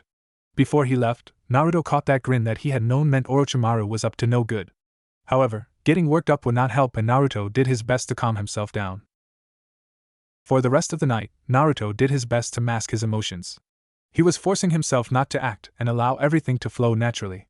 This time travel stuff really was tricky. The more he changed, the less he knew. It was all about choosing the right moment to act. Should he act too early, the future becomes cloudy and uncertain and he would no longer be able to prevent certain things from happening. Would he act too late, the future that he had escaped from would return and his efforts would have been for nothing. And unfortunately, now was not the right time. No, the right time was definitely the Chunin exams, when it was just he and Orochimaru in the Forest of Death.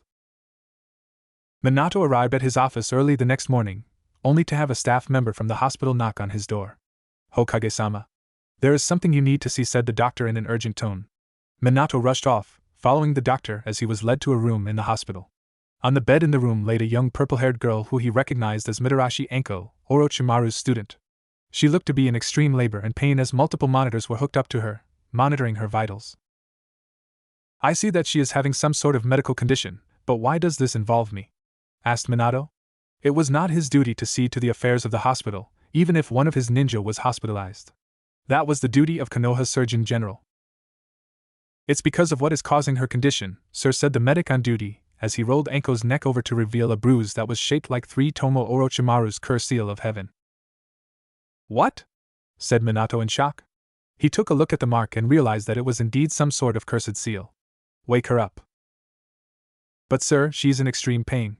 "Waking her up would just be cruel," said the medic. "I only need a minute to ask a single question." "I need to confirm a suspicion," Minato replied. The doctor complied, administering the reagent to her that would counteract the anesthesia. A few minutes passed and Enko began to stir, before crying out in pain and clutching her neck.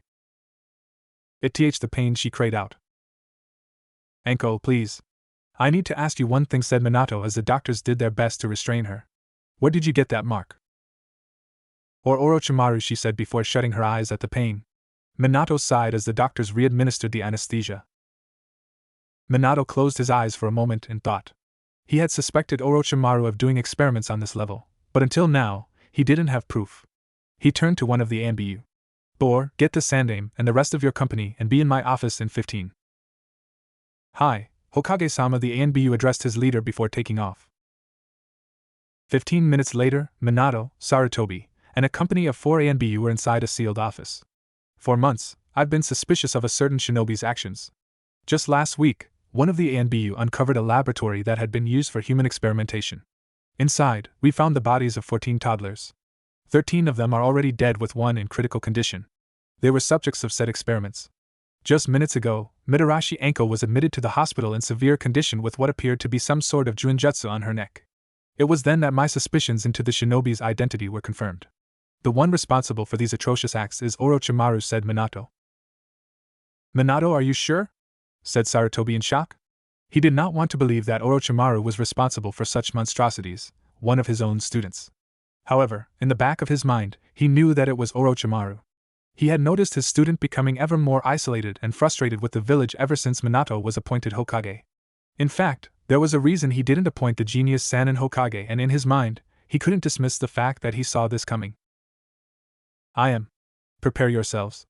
I've learned of the location of one of his secret laboratories and I intend to end his experiments once and for all," said Minato. He turned towards the door with the 4 Anbu in his trail. "Minato, wait," called out the Sandaime. "I'm coming with you. Orochimaru was my student, and it is my responsibility to see that he is punished for his crimes." The Sandaime ripped off his clothes, revealing his black battle armor underneath. The Anbu whom Minato had appointed to trail Orochimaru and investigate these laboratories let the company of 6 deep into the tunnels and catacombs beneath Konoha. At the end of the damp tunnel, there was a door that was cracked open. The 6 took positions outside the door before bursting into the room. The sight was not pretty. Orochimaru was standing over a table that had what looked to be the remnants of a dissected human body. Blood covered the table, and around the room were bodies practically sewn to the wall. "Heh, it looks like you finally found me," hissed the snake. "How unfortunate." "Orochimaru, what's the meaning of this?" exclaimed the shocked Sandaime. All 6 of the ninja were stunned at the scene that was before them. They had prepared themselves for anything, but this was still just too much. "I was surprised someone made it through all my traps, but considering who's here, I'm actually not surprised," said Orochimaru. "So you're the one responsible for the disappearance of many ninja and children alike," said Minato, glaring at Orochimaru. "And this explains your strange behavior as well." "Orochimaru, why would you of all shinobi do a thing like this?" asked one of the Anbu. The Anbu was silenced when Orochimaru mentioned killing the Anbu. "Speak! What were you doing here?" demanded the Sandaime. "Well, it's useless to play dumb, I suppose. I've been working on developing a jutsu," explained Orochimaru. "You've been experimenting on humans for a purpose of developing a jutsu?" exclaimed a disgusted Minato. "Kenjutsu," sighed the Sandaime. "What on earth did you hope to achieve?" Everything there is explained the Sannin. I want to obtain all the jutsu and gain a true understanding of everything in this world. The first person to mix blue and yellow named that color green. The first only want to do the same thing. If blue is the chakra and yellow is the seal, then green is the jutsu. But in order to obtain every possible jutsu in truth, it would require an eternity. You see, only the one who understands everything after spending such time on this can be fittingly called the ultimate being. Sadly, the life of the body is too short. When you die, everything ends there. Orochimaru, you can't, that jutsu can't be, said the Sandaime. Yes, it's what you think, said the Sannin. The spell of immortality. Minato disappeared in a flash and reappeared behind Orochimaru, digging his own kunai into the back of the snake's chest. What you've been doing is wrong by all means. It violates the very foundations of humanity and morals. Your ambitions will end here, huh? Minato stopped his talking with the sound of Orochimaru's laughter. Oh, I will live on. And I will perfect my immortality. Once I do, I'll be back in the village you've come to know, and love will be at the mercy of my will. When I return, the leaf will burn, said Orochimaru as he slumped over and a plaster-like substance peeled away from his face. Another body? Said Minato. Orochimaru, what path are you going down? What are you becoming? Growled Hiruzen. The 4 Anbu and 2 Kages surrounded the body that they had originally thought of as Orochimaru. A quick examination revealed it to be nothing more than a corpse that Orochimaru had been manipulating in his place. It was clear that Orochimaru had already left, and no one knew where he had disappeared to. The 6 of them returned to Minato's office, going over what they had just seen. One thing was clear: Orochimaru had abandoned the village in pursuit of his own selfish ambitions. From now on, he would be classified as an S-class criminal, which practically amounted to a kill-on-sight order for the Sannin. A knock was heard on the office of the door. Hokage-sama, come quickly. Jiraiya-sama's at the village gates and he appears injured. Minato and Hiruzen rushed to the village gate to find Jiraiya receiving medical attention to his injuries, in particular an arm. He looked over at his student and sensei with a regretful look. I'm sorry. I couldn't stop him. Orochimaru is gone, abandoned the village. A few people who had gathered gasped. Orochimaru, one of the heroes of 2 wars, abandoned the village? Minato stood up to speak. Yes. We recently learned that Orochimaru had been conducting underground experiments that defy the very principles of humanity for at least the past few months. When we confronted him earlier, we saw that he was no longer the Orochimaru that you looked up to during the war. He has abandoned the village, and he has threatened to return only to destroy the leaf, said Minato. A few people gasped in horror. But do not fear. Do not worry. We, the leaf, are strong. Orochimaru cannot break us, and he will pay dearly for his crimes against humanity. As of today, Orochimaru is considered a traitor of Konoha and will be treated as one. Should he ever dare come near the leaf again, I will do everything in my power to ensure that he is the one who breaks, not Konoha. Many of the people cheered at the Yondaime's declaration. In the back of the crowd was Kushina, holding Naruto. They were at the park when they saw Minato rush down the street, and as a result followed. Naruto was practically beating himself up inside. He should have killed that snake when he had the chance, but from what he overheard from the conversation between his parents later the night, Orochimaru had left days ago, leaving behind a corpse copy of himself to deliver the message to his dad and Gigi. Another few months passed, making it about 3.5 years since Naruto had returned from the future and was born. The only thing he had dared to change, besides the Kyuubi attack, was the survival of Niji's father. The training his parents had him doing was still nothing special, but it was better than nothing. Naruto knew that they didn't want to start training him right away, giving him some time to be a kid before entering the life of a shinobi, but they had decided to work with him a little until he turned 5. It was then that they would increase his training and really begin to work with him before he entered the academy in the spring of his 6th year. All children desiring to be shinobi entered the academy at age 6. This was a newer regulation put in place after the wars to ensure that shinobi weren't being pushed in and out of the academy system to a point where they were not ready to handle the responsibilities of being a shinobi. They would then remain in the academy for a total of 6 years, with the first 2 years being basic schooling, such as mathematics, literature, and physics, with the true shinobi academy taking over in the 3rd year of the academy and going for 4 years. While this was not entirely what Naruto had planned, he couldn't argue with finally being able to be a kid for once. In his past timeline, he was practically neglected at the orphanage, being given the bare minimum to survive, until he was kicked out at age 5. It was then that the Sandaime gave him an apartment, and Naruto began to live on his own, living mainly off of instant ramen and a monthly allowance. He wanted to get to training as there was a lot he had to prepare for. For now, his training consisted of just some simple physical conditioning exercises and some very basic chakra exercises, supervised mainly by his mother, who was on standby in Konoha's shinobi forces for a few more years, until Naruto joined the academy. She had also begun introduction martial aspects to the training, teaching him the very foundations to the Uzumaki taijutsu style. He remembered that back in the academy, he had always been passable in taijutsu, but he was still never that good at sparring and his taijutsu form had always been rather sloppy. Now with his mom teaching him taijutsu, he was excited that he could shine a bit in class, instead of getting his butt kicked every time. Naruto had come to the park, and had surprisingly found a young Shikamaru and Chuji there. These two had always been some of Naruto's closer friends and a few of the people who had actually played with Naruto as a child. It felt good to be hanging out with the guys again, and he was hoping everything between them would turn out the same as it did in the original timeline. So far, everything was looking good as Shikamaru was still as lazy as ever and Chuji was never without some sort of snack at hand. Sitting over on a bench were the mothers of the three boys, Kushina, Akamichi Katani, and Nara Yoshino. They were giggling between one another, so they were most likely gossiping about something. As Shikamaru would say, troublesome. The time came though, and the three were forced to part ways as it came close to dinner time. Naruto enjoyed his brief time with some of his old friends and would have to try to become good friends with them sometime soon, as they had always been two people he could count on in the past. On the way back to the house, Naruto and Kushina ran into someone Naruto had actually been hoping to meet soon, Sasuke. Hello Mikoto, Kushina greeted with a warm and friendly voice. Kushina Mikoto replied, equally warm. Both women were holding the hands of two 3-year-old boys. And I guess this is Naruto? Boy, has he grown. Nah, deep down, he's still my baby boy, said Kushina, deeply embarrassing Naruto. Sasuke laughed at this. Wait, Sasuke laughed? Sasuke, he's laughing? Wow, that's weird, thought Naruto. This definitely wasn't the Sasuke he remembered. Ah, and this must be Sasuke, said Kushina, moving her hand closer to Sasuke's face. Naruto knew what was coming and he was tempted to save the boy, but this is what he gets for laughing at his misfortunes. Kushina began pinching Sasuke's cheeks, causing Mikoto to laugh just a little and embarrassing Sasuke as well. Now both boys had been embarrassed by their mothers. Oh, I don't think you two have met, said Mikoto. Well, we kind of have met, but none of you know that, thought Naruto. Naruto smiled and offered his hand to Sasuke. Namikaze Naruto, nice to meet you. Uchiha Sasuke, same here, said Sasuke. The two boys shook hands. This first meeting was much smoother than the first meeting between the two boys in the previous timeline. I guess some things never change, thought Naruto. Hey Kushina, why don't you bring Naruto over to play sometime? Sasuke doesn't have a lot of boys in the family that are his age, and I think it would be nice for the two of them to get to know each other better, suggested Mikoto.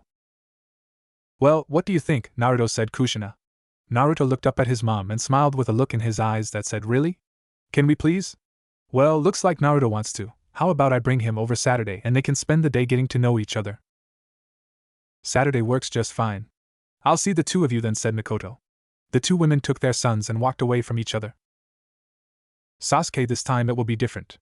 I won't let Orochimaru take you. I won't let you go down that path again. I will save you, thought Naruto, more determined than ever. Naruto being dumbfounded would be considered an understatement in this case. Where the hell am I? There is no way I'm in the past, thought Naruto.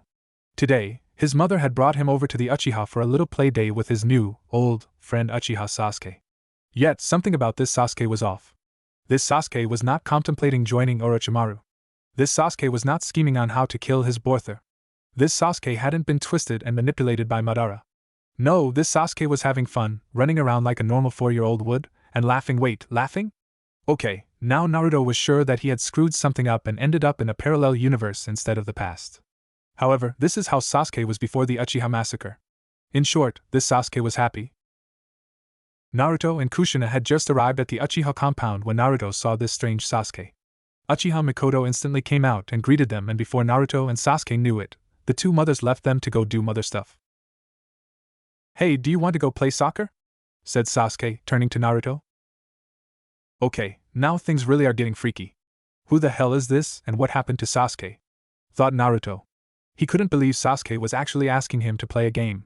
Then again, he couldn't believe anyone had wanted to play with him, yet it seemed like everyone wanted to play with him now that he was the Hokage's son and not the village's plague, or the demon brat. The only person who didn't always want to play with him was Shikamaru, and that was completely understandable as the Shikamaru in this timeline was still as lazy as the other timeline. Even then, Shikamaru would occasionally play with Naruto at the park whenever they met. Sure, replied Naruto to Sasuke's request.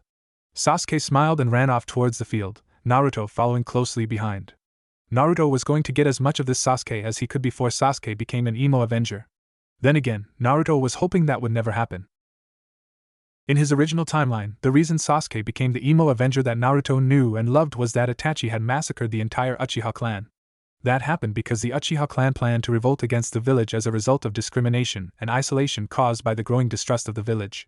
It was believed that the Uchiha clan had a hand in the Kyuubi attack and more villagers began to resent the Uchiha as a result, when the only one involved in the attack was Uchiha Madara. While Madara might have been an Uchiha, he had abandoned the clan decades ago, back in the era of the founding of the village and the Shodaime Hokage. Since then, everyone in the village had pretty much dissociated Madara from the Uchiha clan, until the Kyuubi attack. Yet there was no Kyuubi attack. That had been foiled the moment Naruto and Kurama returned to the past. Did that mean that this Sasuke was here to stay? Naruto hoped so.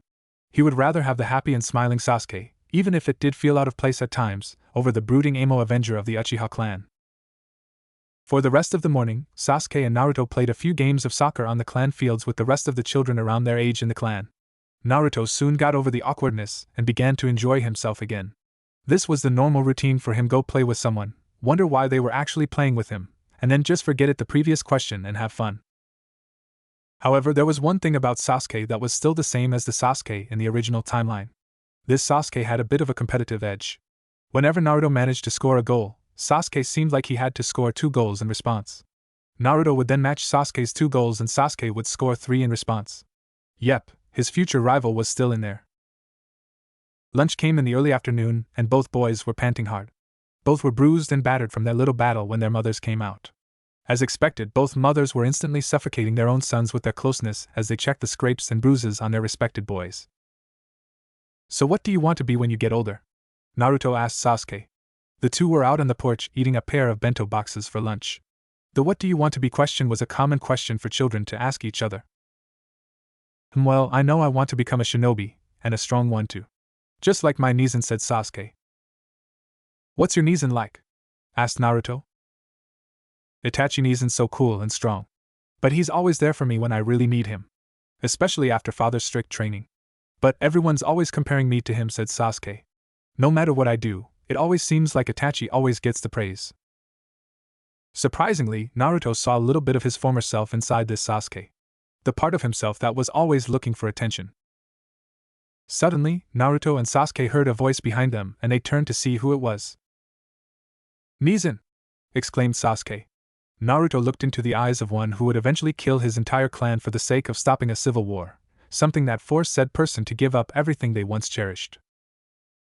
"Hello," Sasuke-kun greeted the newcomer. "And I see you have a friend. It's nice to meet you, Namikaze-san." Naruto corrected Naruto.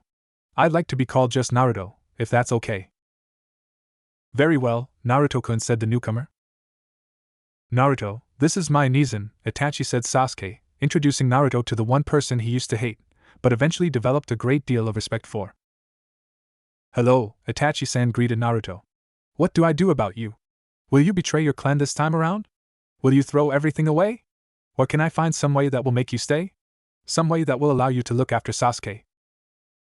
Again, Naruto still had no idea as to whether or not Itachi would be forced to kill his clan.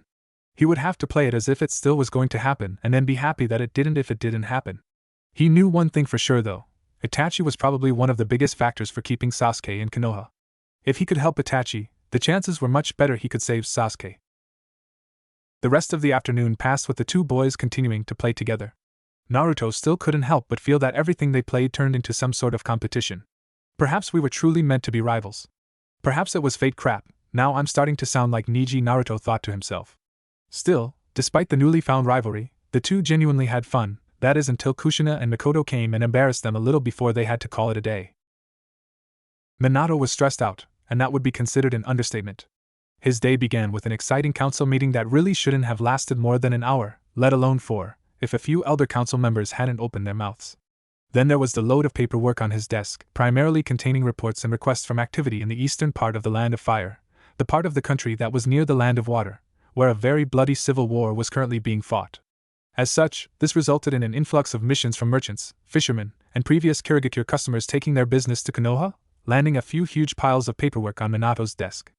To make things even worse, he had his hands full with the Hyugas and Inuzukas.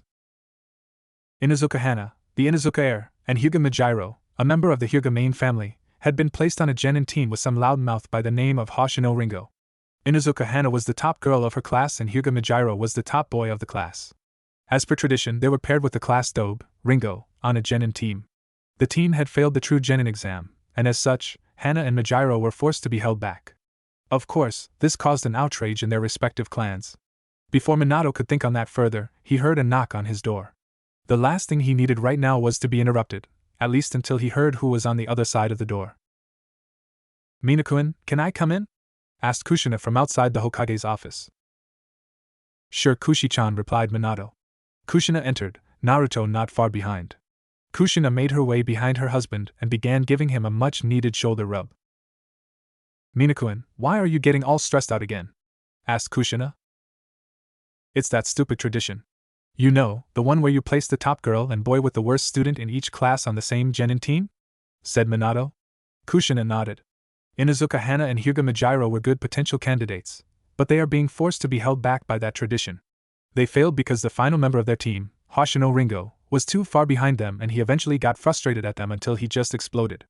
I get why the teams were originally formed like this, but wouldn't it be better if the teams were formed to succeed, not fail? In his head, Naruto was recalling his genin team placement. Of course, he had been the class dobe with Sasuke and Sakura being the top boy and girl in the class, respectively. It was true that he had heard horror stories of those teams falling apart, and it was true that his team almost did as well, but they were lucky and managed to pass Kakashi's test. "Well, why not change it then? You are the Hokage after all, you can do whatever you want, can't you?" said Kushina, really getting into Minato's back rub. I guess I could do that, oh, right there, said Minato as he began to feel the effects of Kushina's hands at work on him. "Then how about you do? I'm sure that would relieve some stress in the future," said Kushina as the tone of her voice actually turned a little on the seductive side. "Or I know a way to relieve some stress right now, Minakuin." She leaned her head down to kiss her husband as Minato responded in full to her. All at the same time, Naruto was witnessing the whole turn of events, and he began blushing a rather bright red. And then he felt the sudden urge to cough for some reason. Minato and Kushina heard this cough and immediately remembered that Naruto was in the room as well. The blushes on their faces were probably brighter than Kushina's hair. Needless to say, the following days, Minato reformed the groups for this year's graduating genin class, and there was a greatly improved success rate with the teams that had passed. Instead of grouping students based on their standings in the class, he and some of the academy teachers looked more in depth at the abilities of the students and formed the groups so that the students would be around the same level as each other, and the members of the teams would be able to work well with one another. The fail rate went from about 66% to 33%, and the Jonin instructors actually began to see that they were better off when teaching students that were on the same level as one another, instead of having one genin on a team that may be far ahead of the rest of the team, being held back by the other two teammates, or far behind and holding back the other two teammates. Time skip about 2 years.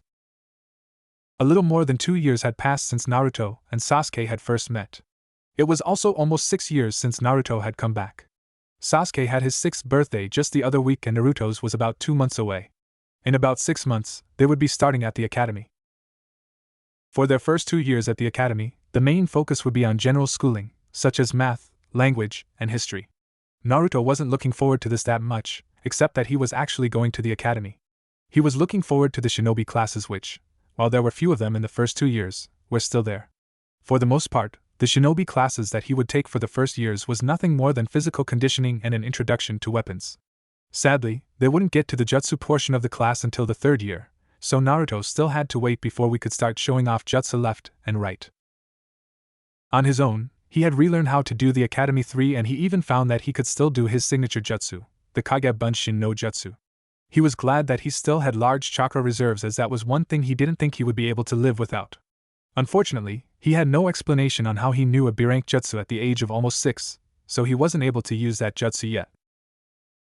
Speaking of shinobi training and jutsu, Minato and Kushina had steadily increased his training since his 5th birthday, the landmark they set where they would start training their son for real.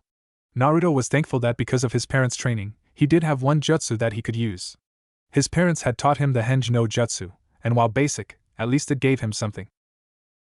Even though his parents were beginning training, they still made sure he had plenty of time to play and be a 5-year-old.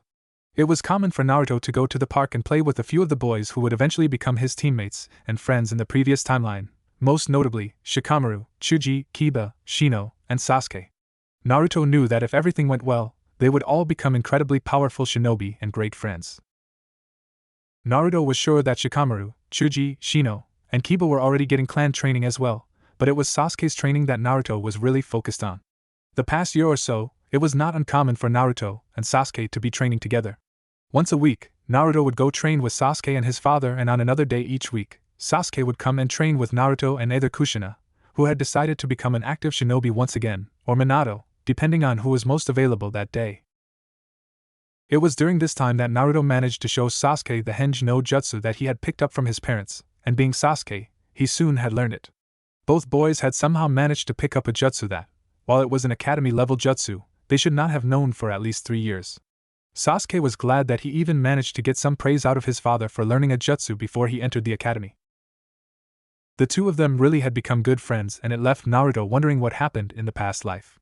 If they had somehow had the opportunity to become friends in the previous timeline, would it have happened? Perhaps he should have gone to Sasuke that one day he passed the Uchiha on the dock. The time when both of them knew the pain of being alone. One thing was for sure though, he would not lose his brother again, no matter what happened. A few more months had passed and Naruto had turned 6. It was about 2 months before he would start at the academy. Naruto had just finished with an exhausting morning of training. Normally, there would be a little bit of training in the afternoon, but Kushina and Minato were both finding themselves busy in the afternoon. As a result, Naruto was left to himself, although he really wasn't left to himself. The days when no one could watch over Naruto, Minato would usually assign an ANBU to keep an eye on him. In particular, the ANBU he would normally assign only had one eye to keep on him. Unlike normal ANBU though, Kakashi wouldn't keep to the shadows and simply tail Naruto. Sometimes he did, but other times he would appear and play with the boy a little. Kakashi had become fond of his sensei's son, and even Naruto would refer to Kakashi as Kakashi-Nizen. Perhaps it was just a cover for Naruto, but he did notice that Kakashi had acted more like an older brother to Naruto. This also raised the question of when did Kakashi learn that Naruto was Minato's son back in the previous timeline, or even why wasn't Kakashi a little bit more forward? This was a question Naruto didn't know the answer to, so he dropped it for now. Besides, it was the second Thursday of the month. It was today that a lot of the boys around his age would gather in the park for a large soccer game. Naruto actually enjoyed playing this, seeing as he wasn't shunned by every adult the moment he stepped foot in the park. On his way to the park, Naruto managed to pass Neji, walking along with his father. Neji gave Naruto a slight wave and Naruto returned the gesture before the two went their separate ways. Naruto couldn't help but feel a warm sense of accomplishment for helping save Neji from the loneliness that he had faced in the previous timeline. This Neji was actually happy and seemed to be rather carefree. Naruto arrived at the park, around the time when everyone else was getting there. The teams were picked and thankfully, the same mistake wasn't made like it was the last time they played. Everyone learned that Naruto and Sasuke had to be on opposite teams or else they would just dominate the other team by themselves. Basically, the two needed to be on opposite teams to cancel each other out, and this only helped to fuel the rivalry that was already going on between the two friends. Playing the game was Naruto, Sasuke, Kiba, Shikamaru, Chuji, and a few other boys that Naruto didn't know very well. There was also one boy, a newcomer, that had shiny black hair and rather large, round eyes. The most defining feature though was the eyebrows. "Is that Lee?" was all Naruto could think. "Hello, I'm Rock Lee. May I join you?" asked Lee, politely. "Hey, I'm Namake's Naruto. There's an open spot on my team if you want to join," said Naruto, offering an invitation to Lee. Lee graciously accepted and the game began. Already, the addition of Lee onto Naruto's team showed to be a mistake, and not in a bad way. Lee had skill and the physical stamina to keep up with Naruto and Sasuke, threatening to throw off the balance that used to be present. But still, it was merely a game and no one cared much as to who joined in, they would just need to find someone with the ability to match Lee. Naruto was a bit surprised at this. He was certain Lee had not met Gai-sensei yet, and already he was in good physical shape. Naruto's attention, however, was drawn away from the game when he noticed that there were a few girls off to the side playing by themselves. One of them was most definitely one Yamanaka Ino, as she had blonde hair, a hair color that Naruto remembered only Ino and her family and himself having in the village. He looked at a few other girls, most of which he didn't recognize, but then he caught a glimpse of pink behind Ino. Sakura Triumph was all Naruto could say before getting pelted in the side of the head with the soccer ball. Naruto opened his eyes a moment later to see Sasuke standing over him. "Hey, quit being a dobe and pay attention," said Sasuke. Naruto twitched at the mentioning of dobe, and that did not go unnoticed to Sasuke. Naruto got to his feet and rubbed the side of his head. Before getting back into the game, Naruto took another glance over at where the girls were and saw Sakura again. Don't worry, Sakura-chan, even if you don't remember, I'll keep my promise to you. I'll make sure Sasuke is safe, thought Naruto before getting back into the game. Naruto! Wake up! Kushina's shouts echoed through the house as Naruto was jolted awake. At this time, Kushina came barging through the door. Get up! You're going to be late for your first day at the academy. What? Shouted Naruto as the panic began to set in and Naruto frantically began searching for something to wear. 5 minutes of panic dressing later, Naruto had probably won the award for the worst dressed kid in Konoha. Somehow, he managed to have his orange shorts on backwards, his shirt inside out, mismatched shoes and his socks. Let's not get started on that. In fact, the only thing that would be considered neat would be his hair, and even that was still shaggy and spiked. Minato got a good laugh out of his son's antics while Kushina rushed him back upstairs to change his clothes. When Naruto came back down, his orange shorts were on the proper way, his blue t-shirt was right side out and he had an orange vest on the outside. He had the correct pair of blue ninja sandals on, eliminating the mismatched sock, and his hair was still a mess. Unfortunately, nothing could be done about the hair. He had managed to inherit his father's genes when it came to hair, and Kushina realized soon in their relationship that spiky and messy was the best it was going to get. Giving Kushina a quick kiss, Minato grabbed Naruto and proceeded to take his son to the academy for the very first time. I can't believe it's already time for you to go to the academy, Minato said to Naruto. It felt like just yesterday that you were riding on my shoulders and sitting in a cradle in my office. Huh? Naruto looked up at his dad with a confused look and Minato just laughed. Don't worry, son. I'm sure you'll have lots of fun in the academy. You'll have all your friends, Sasuke, Kiba, Chuji, Shikamaru, Shino, and even Neji. And I'm sure you'll make tons of other friends, said Minato. And besides, you'll learn how to become a true shinobi there, not just through our lame training sessions. But I like our little training sessions. I'd rather be doing that than sitting through those reading classes and stuff that Neji keeps complaining about, said Naruto. I swear, if I hear him say no matter how much we dislike them, we were fated to take them again, I'm going to go crazy. Naruto had failed to prevent Neji from turning into his fate-obsessed future self, but a fate-obsessed Neji with a father had to be better than a fate-obsessed Neji without a father, right? At least he wouldn't hold that grudge against the main branch. Minato laughed at Naruto's complaints. I'm sorry to say, Naruto, but you have to take them. If you want to be a good ninja, then you need to be able to read, write, count, and know about our village's history. Well, the history class won't be too bad. You said they talk about the Hokages, right? Asked Naruto. Yep. And seeing as you keep saying you want to be a Hokage, you're going to have to know all about them, said Minato. But that's why I have you, shouted Naruto. Who better to learn about the Hokages than from the Hokage himself? Well, here we are. Now at least try to enjoy your first day and don't worry, you'll be doing a few ninja classes in the afternoon, said Minato, leaving Naruto at the academy gate. Here's some money. You'll have an hour for lunch and Ichiraku's isn't far from here, so you should be able to get some ramen. Awesome. Thanks, Dad, said Naruto, giving his dad a hug. Now your mother will be here to pick you up afterwards. Have fun, son, said Minato as Naruto turned and ran off through the courtyard of the academy into the building to his classroom. Minato felt a tear come to his face. They grow up so fast. I can't believe I'm back in the academy again. This is going to be great. No more being the dead last, thought Naruto. And what makes it even better is that I've got parents to greet me each day. No more sitting alone on that swing. And I'm actually going to have friends because their parents aren't going to hate me. Naruto arrived at his room and entered. The class was a little bigger than he remembered, but he knew that there would be a few kids who dropped out of the ninja program. However, the important people were here: Sasuke, Sakura, Shikamaru, Chuji, Ino, Hinata, Kiba, and Shino. Everyone that was in his class before, and that had become his friends in the previous timeline, were here. Naruto found his seat next to Sasuke, the same place it had been the last time he was here.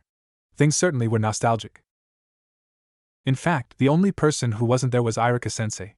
While Naruto desperately wished it had been Iruka teaching the class, he also knew that Iruka wouldn't become a teacher for 3 more years. When Naruto's teacher came in, he couldn't believe his eyes and nearly face planted out of his seat. It's the closet perv, Ebisu. He's really my teacher? Oh, this is going to be good.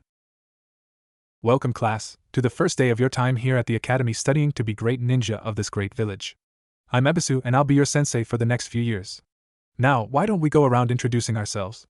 How about telling your name and any aspirations you may have? The introduction started near the front of the room with a few kids that Naruto did not recognize and went around until it reached Ino. I'm Yamanaka Ino. Someday I'm going to succeed my dad as the head of the Yamanaka clan. Ah yes, Ino. Daughter of Inoichi, the interrogation expert said Ebisu. The next person happened to be Sakura. I'm Haruno Sakura. I want to be the first shinobi of my family, Sakura said in a shy and quiet voice.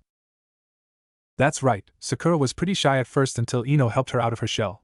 It was a shame they had to end their friendship in the academy due to Sasuke. Perhaps I can fix that, thought Naruto.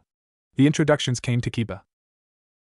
I'm Inuzuka Kiba and this is my buddy Akamaru, and I'm going to become the best hunter nin in the village one day, declared Kiba. Next up was Shino. Aburaim Shino, nothing else was really said. Shino was always never much of a talker, thought Naruto.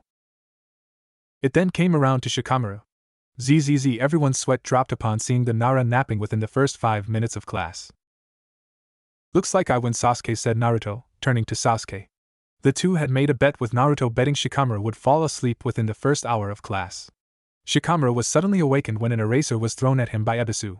Apparently the closet perv didn't appreciate sleeping in class. Troublesome Nara Shikamaru, can I go back to sleep now?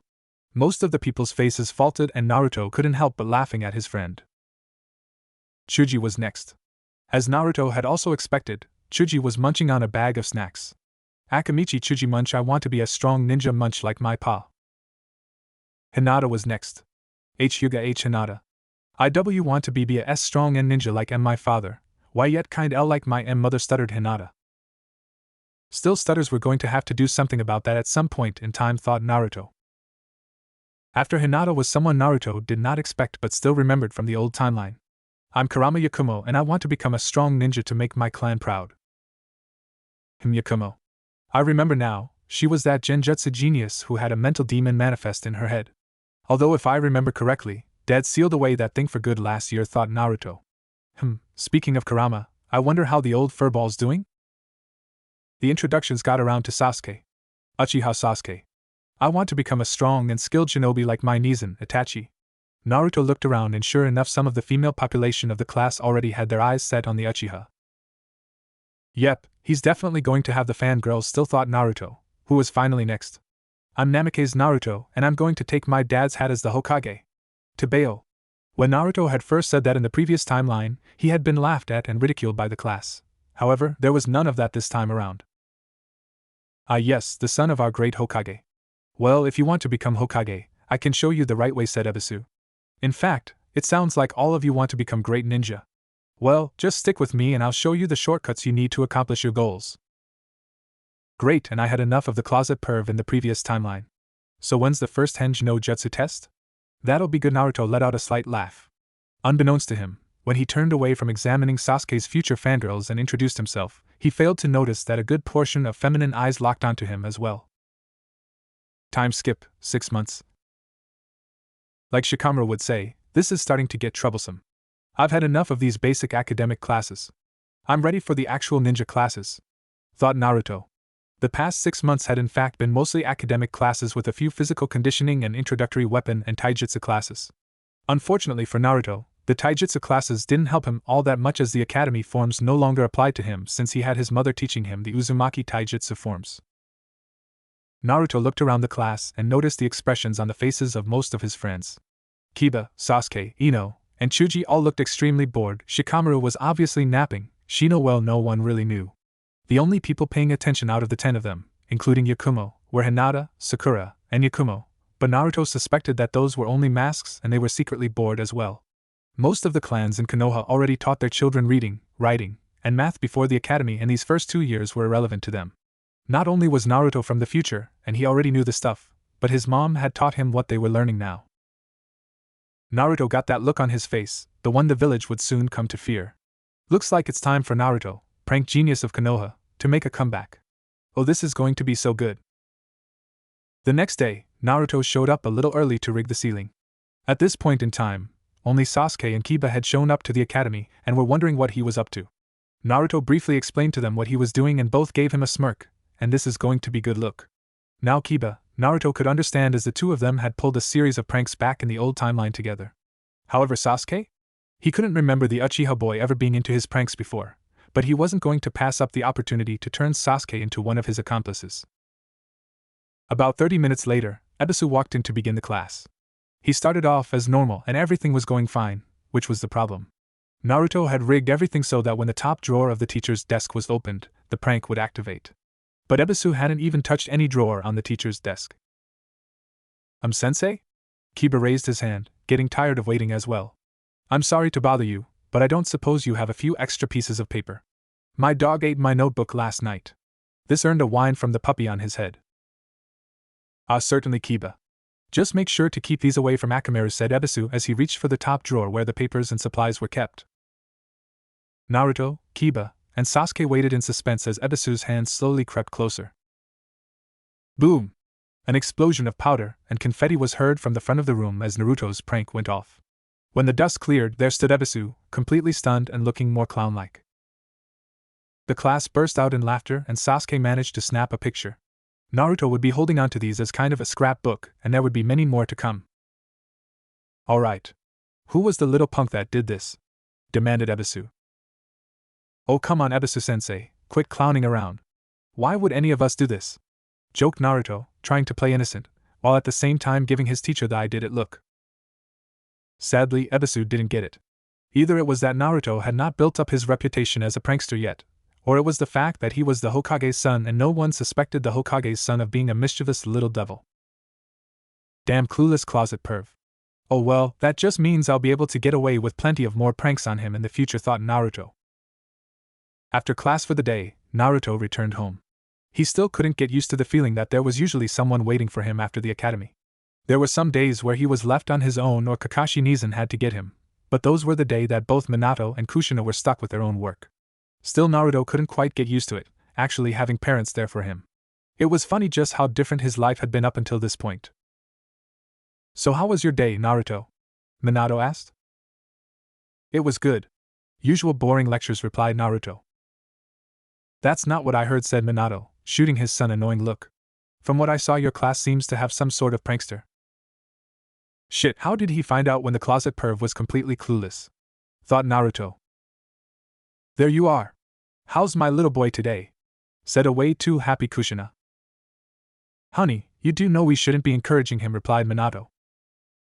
I know, dear, but I can't help it. My son just pulled his first ever prank. Cheered Kushina. After all, someone's got to take up my mantle as Konoha's prank master.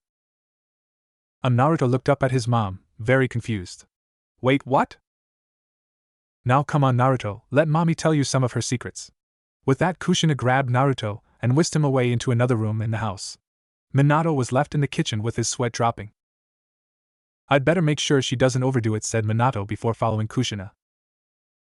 Naruto found himself running away from the academy, being chased by a soaked Ebisu. It had taken 2 weeks' worth of pranks for Naruto to get the fact that he was the one pulling them through his sensei's perverted skull. So far, Naruto had been successful in evading his sensei. One perverted chunin won't be able to catch me. Now let's see, what was my record from the previous timeline? Oh yeah? The time I painted the monument I had 6 ANBU, 3 Jonin, and most of the school teachers chasing me, thought Naruto. He was too busy in thought to see the yellow flash that appeared in front of him as he crashed into his father's legs. Ah, Hokage-sama. Thank you, said Ebisu, finally catching up to Naruto. Ebisu, I'll deal with Naruto later. Why don't you take him back to class now, said Minato. Hi, Hokage-sama, said Ebisu as he grabbed Naruto by his shirt collar. Alright, you little brat, let's go. When class was let out a few hours later, there was Minato, waiting for Naruto outside the academy. Naruto gulped. This was the one thing he missed about being an orphan, was that there would be no parents to be scolded by. Let's go get some ramen, Naruto, said Minato, giving his son a smile. Naruto was even more worried now. At Ichiraku, Minato and Naruto had just finished their first bowls. So Naruto, what did you do this time? Asked Minato. It was nothing harmful, just a bucket of water when Ebisu-sensei went to open the closet door, said Naruto. Minato sighed. That makes what? The 15th prank you've pulled since your mother had that little exchanging notes talk with you? Asked Minato. 16th. You missed the look on Ebisu-sensei's face when I came in as you and told him that the ANBU were looking for him. It makes me wonder if he really did do something, said Naruto. You impersonated me? said a slightly irritated Minato. At least that explains why Ebisu was running from any ANBU, especially when I had Kakashi pick Naruto up from the academy the other day. Yeah, funny, huh? Said Naruto. Naruto, you've got to stop, said Minato. But what else am I supposed to do? Asked Naruto. I don't know, pay attention in class? Responded Minato. But I'm already top in the class, acing all the tests so far. Kazan's already taught me more than I need to know for the academics, said Naruto. Well, there's something I wasn't expecting to say anytime soon. Minato sighed. Just promise me you'll tone down a lot on the pranks, okay? And make sure you apologize to your teacher tomorrow. I understand. I'm sorry, Dad, said Naruto. Good. Now how about another bowl of ramen? Asked Minato. The next morning, Naruto offered his apology to Ebisu, who was a little skeptical at first, but accepted the apology. Needless to say, most of the class was a little disappointed that Naruto wouldn't be pulling the pranks, but everyone had to agree that perhaps he did go a little overboard. Don't worry. I'm not done for yet. I'll just give it some time to cool down and then Naruto, prank master of Konoha, will return, thought Naruto as he sat down next to Sasuke. You're not done yet, are you? Sasuke whispered to his friend. Nope. I just need to take a break and let things cool down a bit. Besides, it'll give me time to plan for the big stuff, responded Naruto, making sure no one else heard. Now class, next week, we will begin our Konoha history unit. As a result, I want each of you to prepare a small report that you'll present at the beginning of next week. Now you are to write this report on a well-known shinobi of Konoha. They can either be living or deceased, but they have to be distinguishable, explained Ebisu. Awesome. This will be easy, declared Naruto. And no, Naruto, you may not use your dad as the subject of the report. In fact, no one here may use a person that is in their family, said Ebisu as Naruto's head dropped. Sasuke turned to Naruto. Hey, you think I could use your dad for the report? Whispered Sasuke. Sure, knock yourself out, replied a depressed Naruto. Who should I write my report on? I can't use my dad. I could use Gigi, but I think I overheard a few people talking about using him. I could also do Rasengan or Bachan, but I think I overheard Sakura or Ino talking about Bachan, and besides, there's enough pervertedness in the class without giving a report on Rasengan, thought Naruto, as he was walking home. Suddenly, his attention was drawn away from his thoughts as he noticed three rather large boys dragging a small girl away. That can't be Kinnit? Naruto began to tail the three boys and what appeared to be their captive. Who do you think you are, running into me like that? Shouted one of the boys. I'm sorry. It was an accident, replied the small girl who had been thrown to the ground. Hey boss, look. She has those eyes, said one of the other boys. Yeah, you're right. She must be that Niji's cousin, said the third boy. A Hyuga, huh? So think you're above us that you can go around hitting us all the time? Scolded the first boy. Think you are above us just because of your name? And no, I'm not like that, Hinata said as the main boy started to shove her head into the ground. Now say you're sorry, demanded the first boy.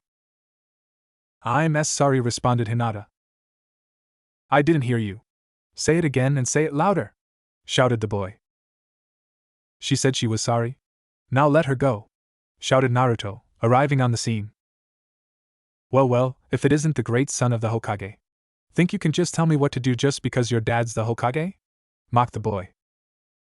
No, but I won't let you torment an innocent girl when it was just an accident, and she already apologized before you dragged her, responded Naruto. Peach FD. Your dad may be Hokage, but he's not here to save you now and you're just a newbie, whereas I'll be graduating from the academy at the end of the year. Take this. The boy lashed a punch out at Naruto, who merely ducked underneath the blow and took out the boy's legs with a sweeping kick. The boy landed flat on his back with Naruto standing over him.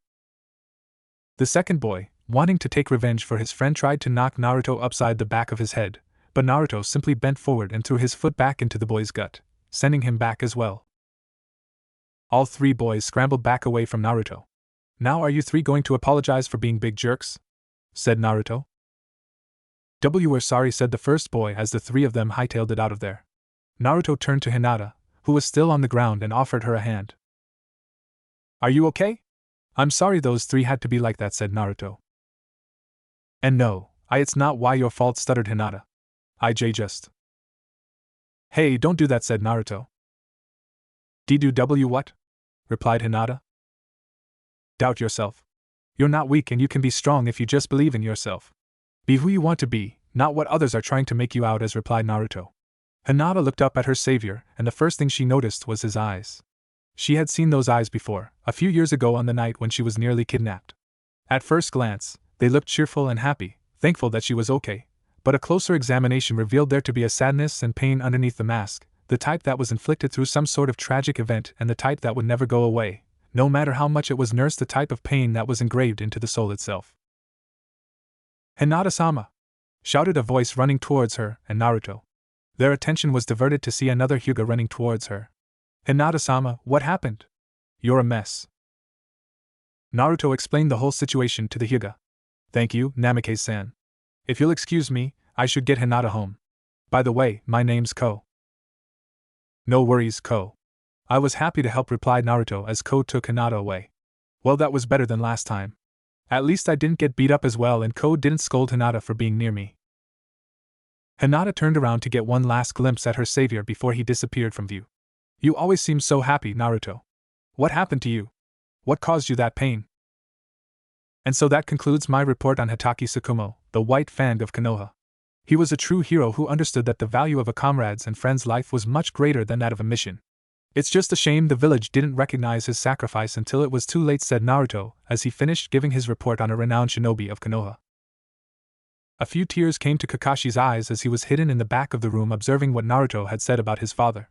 Last week, Naruto had come to him and asked him for some information on his father, Hitaki Tsukumo, for a report that he was to give in school to start off the Konoha history course. The rest of the class gave their reports, with some of the more notable reports being Sasuke, who covered Namikaze Minato, Sakura, who had chosen to do her report on Tsunade of the Sannin, and some other kid who did Erosenin and also referred to him as a great writer of romance novels. Ebisu completely agreed with the kid and Naruto foresaw a future super pervert in his class. Later that night, Naruto was sitting in his room reflecting. One of the reports in the class that really got his attention was from Ino, who had done hers on the Shodame Hokage, Senju Harashima. She mentioned the battle between him and Uchiha Madara, which most kids just took as something of the past. However, for Naruto, that instantly focused his mind on something else, something that might be coming up and one thing he was hoping to change. "Okay, I've got a little more than a year and a half until the Uchiha incident is supposed to happen. I should probably start looking into a few things to see if it is going to happen this time around or not. My shadow clone should be able to handle the task while I'm off at school, Dad's at work, and Mom's away on missions. Dad's gotta have some files in his study that could prove useful," thought Naruto. One morning as Naruto arrived in class, he looked over to his best friend and it was obvious Sasuke was depressed for some reason. Something was up with the Uchiha, but Naruto wasn't really sure just yet. He was sure the massacre had not even happened yet, as he still had about a year to go until that, so it had to be something else. "Hey Sasuke, is everything alright?" asked Naruto, deciding just to dive right in. "HN" was all Sasuke responded with. "Oh come on, Mr. Sourpuss. If nothing's wrong, then quit pouting." Naruto knew that in the previous timeline, that would have earned him a strong punch to the face. However, already being friends, Sasuke just shot the blonde an annoyed look. "Just be quick, class is starting," said Sasuke. For Naruto, this normally meant nap time, and seeing as today's lecture was on the Yondaime Hokage, it seemed like a perfect time to catch up on the sleep Naruto missed the previous night from trying to refine his chakra control. Last night, he managed to get the tree/wall walking technique while his parents were asleep and weren't looking. Naruto managed to get about 20 minutes through his nap before an eraser upside the head knocked him awake. Looking around, he also saw Shikamaru rubbing an eraser mark on his forehead. The two boys looked at each other and the conversation that could be summed up by their looks went something along the lines of troublesome, isn't it? At lunch, Naruto managed to catch up with Sasuke in the courtyard of the academy. Both boys pulled out their bento boxes that their mothers had given them for lunch. It was a shame that Naruto couldn't have ramen for lunch anymore. Even though both he and his mom would be considered ramen addicts, Kushina still insisted upon Naruto getting the proper nutrition, and as such, the variations of food that he ate compared to the previous timeline increased drastically. "Come on, something's up," said Naruto to Sasuke. It's nothing really. Just my dad," said Sasuke. Naruto put a little more pressure on him, trying to get a little more out of the Uchiha. Finally, Sasuke gave in. "You know how I'm always annoyed by being compared to my brother?" Naruto nodded. "Well, this past week, Father's been teaching me one of our clan's jutsu, the Katan, Goryoka no Jutsu. Great Fireball Jutsu." "And? How's it going?" asked Naruto. I can't get it. I don't know why, and every time, he just looks at me disappointed, said Sasuke, clutching his fist. Naruto never had any idea Sasuke's childhood was really like that. He had believed that Sasuke's life and his relationship with his family was perfect, that is until Itachi killed the clan, but he was never expecting Sasuke to be seen as a disappointment by someone. You said fire style, right? Asked Naruto. Yeah, but you don't have anything that can help. If I'm correct, your dad's a wind and lightning style user, said Sasuke. And I think your mom is an earth style user. Well, my mom can use fire style and water style as well, but that's not who I was thinking about, said Naruto. Jiraiya is in town today, and he's really good with the fire. I'm sure he'll be able to help, and even better, you won't have to worry about the pressure of your father being there. Sasuke liked this idea. It would be good to train for once without his father breathing down the back of his neck. When the day came to an end, Jiraiya was there to pick up his godson as Minato was busy with Hokage work and Kushina was out of the village on a mission. This was perfect for Naruto as he could ask Jiraiya right away to see if Sasuke could train with him today. So how was your day today, Gaki? Asked Jiraiya. When are you going to stop calling me that? Responded Naruto. I'll stop calling you a Gaki when you stop being a Gaki, laughed Jiraiya. Anyways, I was wondering if Sasuke could come home with us and train. He's working really hard on this fire jutsu, and I told him you might know some tricks to help him. After all, you are the great Sanin Jiraiya, aren't you? Haha. That I am, exclaimed Jiraiya. I'm sure I can help your friend out a little. Sasuke was talking to his father when they were approached by Naruto and Jiraiya. Uchiha-san, Naruto here expressed interest in wanting Sasuke to come train with the two of us today, if that's alright with you, Jiraiya asked Uchiha Fugaku. Training with one of the Sanin, and perhaps the Hokage as well, Fugaku thought. Very well. Sasuke, I expect you to take any lessons Jiraiya-sama here gives you seriously. Sasuke nodded and went with Naruto and the white-haired toad Sannin. In the backyard of the Namake's estate, at the family's personal training ground, Sasuke had finished explaining everything he had done so far regarding the fire jutsu that his dad was having him work on. Jiraiya spent a few moments in thought. Alright kid, I want you to do it right now, but take your time. It sounds like you're rushing through everything, and that can happen when you're under a lot of pressure, explained Jiraiya. Naruto nodded slightly, knowing exactly what Jiraiya was referring to from the previous timeline. You won't be using this jutsu in any sort of combat situation for a few years yet, so there's no shame in going slow at first. Take time to build up your chakra and superheat it first. Then when it feels like your lungs are about to explode, release it all. Why couldn't Ero-sennin be like this when he was teaching me the Rasengan? Thought Naruto. Sasuke nodded to Jiraiya and did as told, taking his time to gather the chakra. For him, it was nice working on this jutsu while not having his father's undivided attention. There was no pressure being put on him here. He actually just stood there for a few minutes, doing nothing, something he would have been scolded for by his father. And then, Katan, Goryoka no Jutsu! Sasuke shouted. As he unleashed all the fire chakra in him, a giant fireball erupted from him. He had done it. A fire jutsu at the age of 7, this kid's pretty good, thought Jiraiya. Good, now all we need to do is find a jutsu for Naruto here. Naruto, how are you doing that? Asked Sasuke as he turned around to look back at his friend and the toad Sannin. Naruto was hanging upside down on a tree branch by the base of his feet. Yes, Naruto, how did you learn that? Asked Jiraiya. Naruto struggled for an answer before Jiraiya said something.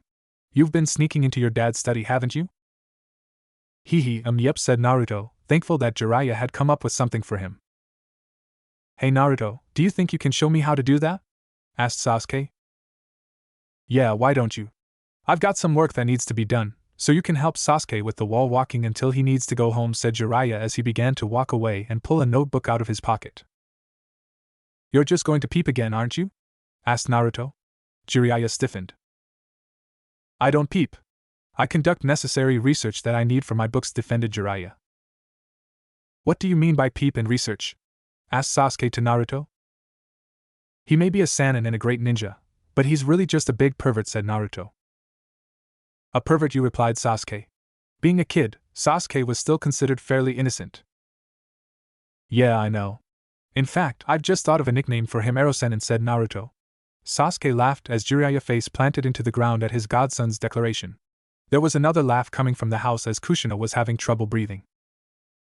Kazan! You're home early! Shouted Naruto, running off towards his mother. Jiraiya used this time to slip away unnoticed before Naruto could think of anything else. Yep, and you'll be happy to know that we're going to Ichiraka tonight as I don't feel like cooking after that mission, said Kushina. Naruto cheered at this. Now, what's this about you walking up and down trees? Naruto began sweating a little. I kinda found a scroll on basic chakra control in Dad's study, said Naruto.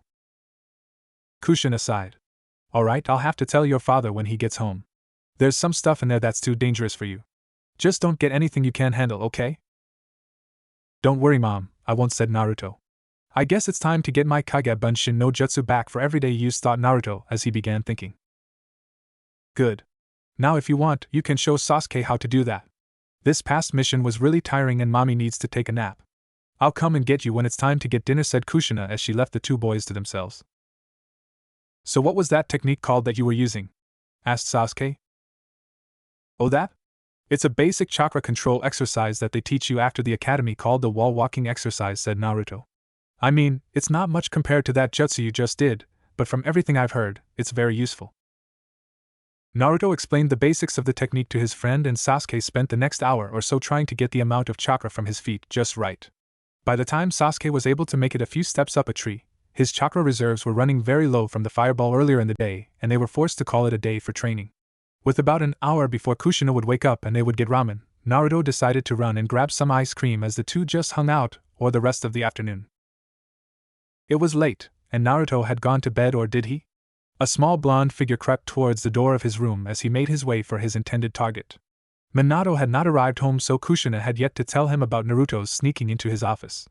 This was perfect for Naruto. He knew his dad well enough to know that as soon as Kushina told him that Naruto had been sneaking into his study, and this worked perfectly into Naruto's plan. With Sasuke now having his fireball jutsu, Naruto had figured that it was time to get his shadow clones back. Now, he already knew the jutsu, but he didn't have an explanation on how he could use the jutsu. Tonight would solve that problem. In order for everything to work, he would need two things to happen. First, he would have to get the forbidden scroll from his dad's study, the same scroll that the entire village freaked out over when he stole the night of the Mizuki incident in the previous timeline. However, the good thing about this was that there was no potential in releasing the Kyuubi this time around, as he didn't have the giant fur ball sealed inside him. The second thing was that he had to get caught reading, at the very least, the scroll. Naruto snuck along the hall, careful not to notify anyone. As he opened the door to the study, there it was, the cabinet that contained the forbidden scroll. Hello, my old friend, it's been a while, hasn't it, said Naruto as he removed the scroll from the cabinet. On his way back to his room, he heard the laughter of his dad from downstairs, meaning that he had to act fast. Now let's see here.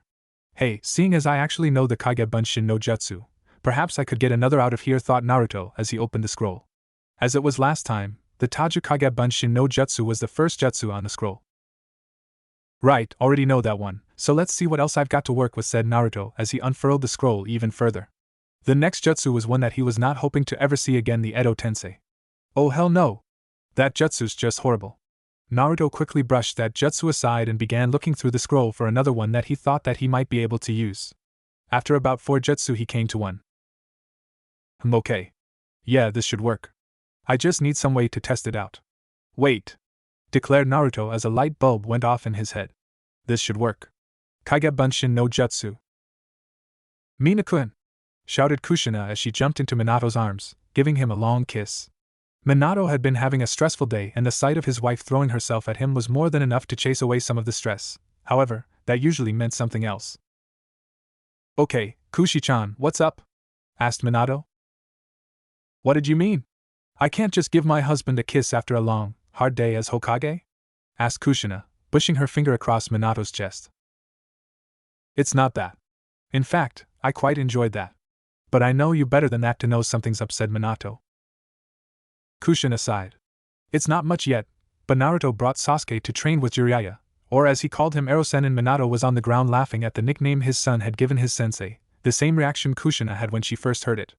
A few minutes passed and Kushina was able to help Minato regain his composure. Anyways, when I went out to check on them, Naruto was hanging upside down in a tree. Huh? Why is that a problem? He's a kid. It's normal for them to go climb trees, replied Minato. I know that, but he was using chakra, said Kushina. Minato's eyes widened as he realized his son was already working on genin-level chakra control exercises. And he said he got it from a basic chakra control book in your study. I see, said Minato as he and Kushina made their way up towards the study. Well, at least it was only an elementary chakra control book, and not something like the Forbidden Scroll. Still, I'll talk with him in the morning about taking stuff from the stud without asking. Minato opened the door to the study as he just wanted to make sure everything was still in its place. However, everything was not in its place. The Forbidden Scroll. It's gone! Minato began freaking out. Kushina also began to panic as well. That scroll contained the formula to remove the seal that contained the QB, and the last thing she wanted was someone releasing the QB through Konoha. Shit! I've got to get the ANBU on finding it right away, said Minato. Suddenly, Kushina's mind started to think, which really was a surprise seeing as she was as impulsive as Naruto. Minato, don't you have a Hiraishin seal on the scroll? Asked Kushina. Oh yeah, that could work, said Minato, in disbelief that he would actually forget about that. However, he didn't need the Hiraishin to find the scroll. Kage Benshin no Jutsu. The two of them heard that come from the direction of Naruto's room. Oh no, he didn't, said Kushina. Great. Now let's get started on this next jutsu, declared Naruto to his two clones. Naruto Uzumaki Namikaze. Naruto stiffened at the calling out of his entire name. That was never a good thing. He slowly turned around as a smile plastered his face. Hi, Mom. Hi, Dad, he said. Yep, he was in trouble now. Kushina's hair had somehow risen to resemble 9 tails. This was the telltale sign that Naruto knew he was in trouble. Naruto, do you know what you've got there? Asked Minato. A cool jutsu scroll? Said Naruto innocently. Minato sighed. Naruto, which jutsus in that scroll did you look at exactly? Asked Minato. Just this first one, the Kage Bunshin no Jutsu, said Naruto. That one was obvious as there were 3 Narutos in the room. However, Minato let out a sigh of relief that Naruto hadn't seen any of the other jutsu in the scroll.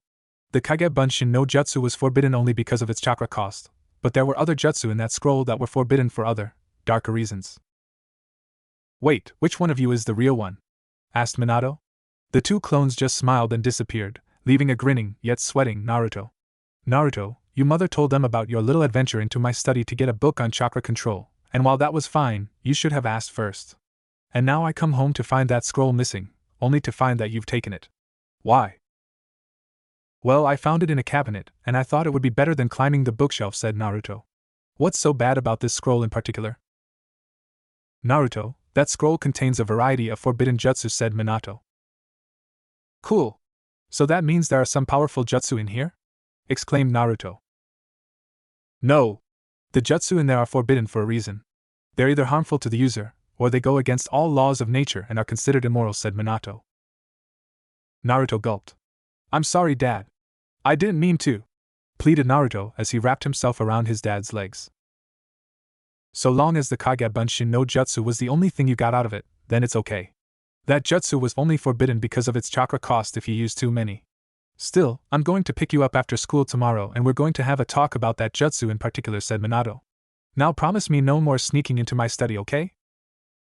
I'm sorry, Dad, and I promise, replied Naruto. However, on the inside, he was applauding his performance. He now had his shadow clones back for everyday use. As Kushina and Minato exited the room, they were practically jumping for joy. Their 7-year-old son had somehow managed to learn a B-rank jutsu. Perhaps their son was a genius like his father. The following day, Naruto exited the school, only to find his dad waiting for him. You ready for this, Naruto? Asked Minato. What exactly are we doing, Dad? Gulped Naruto. Figuring out to what extent you can use that jutsu, said Minato. Just wait here a moment. Hizashi. There you are, my old friend, said Minato, going over to greet Hizashi, who was here for Niji. Hogi-sama, what pleasure do I have to meet you today? Bowed Hizashi. Hizashi, you know what you can call me, Minato, said Minato. Sorry, Minato apologized Hizashi. Anyways, what can I do for my friend today? I just need to borrow your eyes real quick, said Minato. Naruto's already learned a jutsu, and I need to figure out just how big his chakra reserves are. Already? Outside the Academy 3? Asked Hizashi. Minato nodded and whispered the jutsu to his friend. Wow. So it appears as if fate has granted us with genius sons. Like father, like son, I guess. Still, Minato could see a hint of regret and disdain in Hizashi's eyes. They were directed at no one in particular, but Minato knew what his friend was so taken by. I was true, Even in this timeline, Niji was still a genius, and he still had a lot of potential. However, Hisashi knew that Niji was fated to the branch family of the Hyuga house, nothing more than a servant of the main branch which he had the potential to surpass. Hisashi sealed away his emotions for the moment. Byakugan, he said, activating his dojutsu and focusing it on Naruto. This is incredible. His chakra reserves are larger than most jonin in the village. Minato was surprised by this. He had always known that Naruto had large chakra reserves, probably as a result of being related to the Uzumakis as they were renowned for their chakra and stamina. But still, jonin-level reserves at the age of 7 were something he was never expecting. Thank you, my friend. And it was nice seeing you, Niji, Minato said to the father and son before returning to his own son. Jonin-level reserves? But how? Thought Minato as his mind began contemplating a few things. Naruto noticed that his dad was in deep thought. "Two-san? Is everything okay?" asked Naruto. "Yeah. I just had to check with Hisashi about something," replied Minato, as he took his son's hand and flashed back home. Naruto and Minato found themselves in the backyard of the training ground. "I think you know why we're here." I'm guessing it's because of last night?" grinned Naruto. Minato sighed. "I still don't think you get it. You're lucky that the first book you took was just a basic book on chakra control, and I can overlook that. But the Forbidden Scroll is something completely different," said Minato. "That scroll contains some of the most dangerous jutsu this village had, and when I found that it was gone, I was almost ready to put the village on high alert." "I'm sorry, I didn't mean to worry you like that. I was just looking for some cool jutsu to match Sasuke," said Naruto. "I know. I heard from Jiraiya-sensei that he performed that fireball jutsu the other day. And I know how competitive the two of you can get, so I guess I'm not surprised that you went looking for a jutsu. But next time, ask.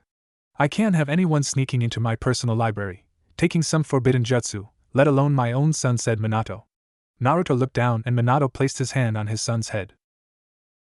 "But that's not why we are here. I think you got enough scolding from your mother this morning. I do want to talk to you about that jutsu, but I'm not going to scold you," said Minato. "I'll be honest, if there's any jutsu you could have gotten out of the scroll, I'm happy it was that one." "Why's that?" asked Naruto. "Because if there is any jutsu in that scroll that you can use, it's that one. Most of the jutsu in that scroll were sealed away because they're immoral and go against the laws of nature. However, the reason the Kage Bunshin jutsu is in there is because of its high chakra cost. In all reality, it's only in that scroll to keep ninja away from it until they develop the necessary chakra reserves for it," explained Minato.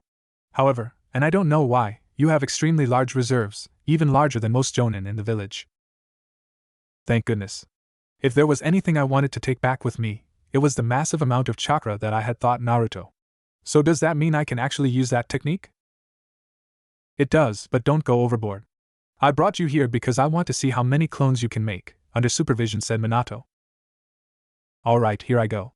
Tajukage Bunshin no Jutsu, Naruto shouted, making a few hundred shadow clones. Minato just stared in utter disbelief. Wow, just wow was all he could say. I never am, just. All 300 Naruto clones got a laugh out of their dad's expression, causing them to dispel. How was that, Dad? Minato was still speechless as Naruto came over and poked him a little. Minato snapped out of his trance and looked down at his grinning son. How did you?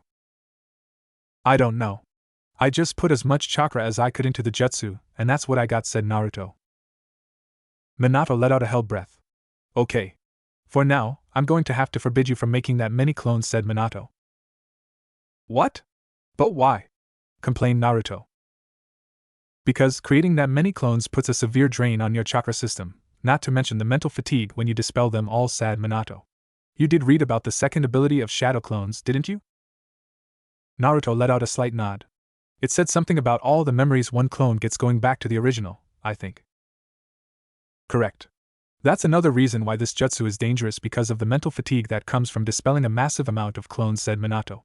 But simply put, if that clone learns anything, then you learn what the clone learned upon dispelling. Now listen, I don't want you making more than, let's say, 10 clones for the moment, and that's even pushing it. I know you can make many more, but the more clones you make, the stronger fatigue you experience.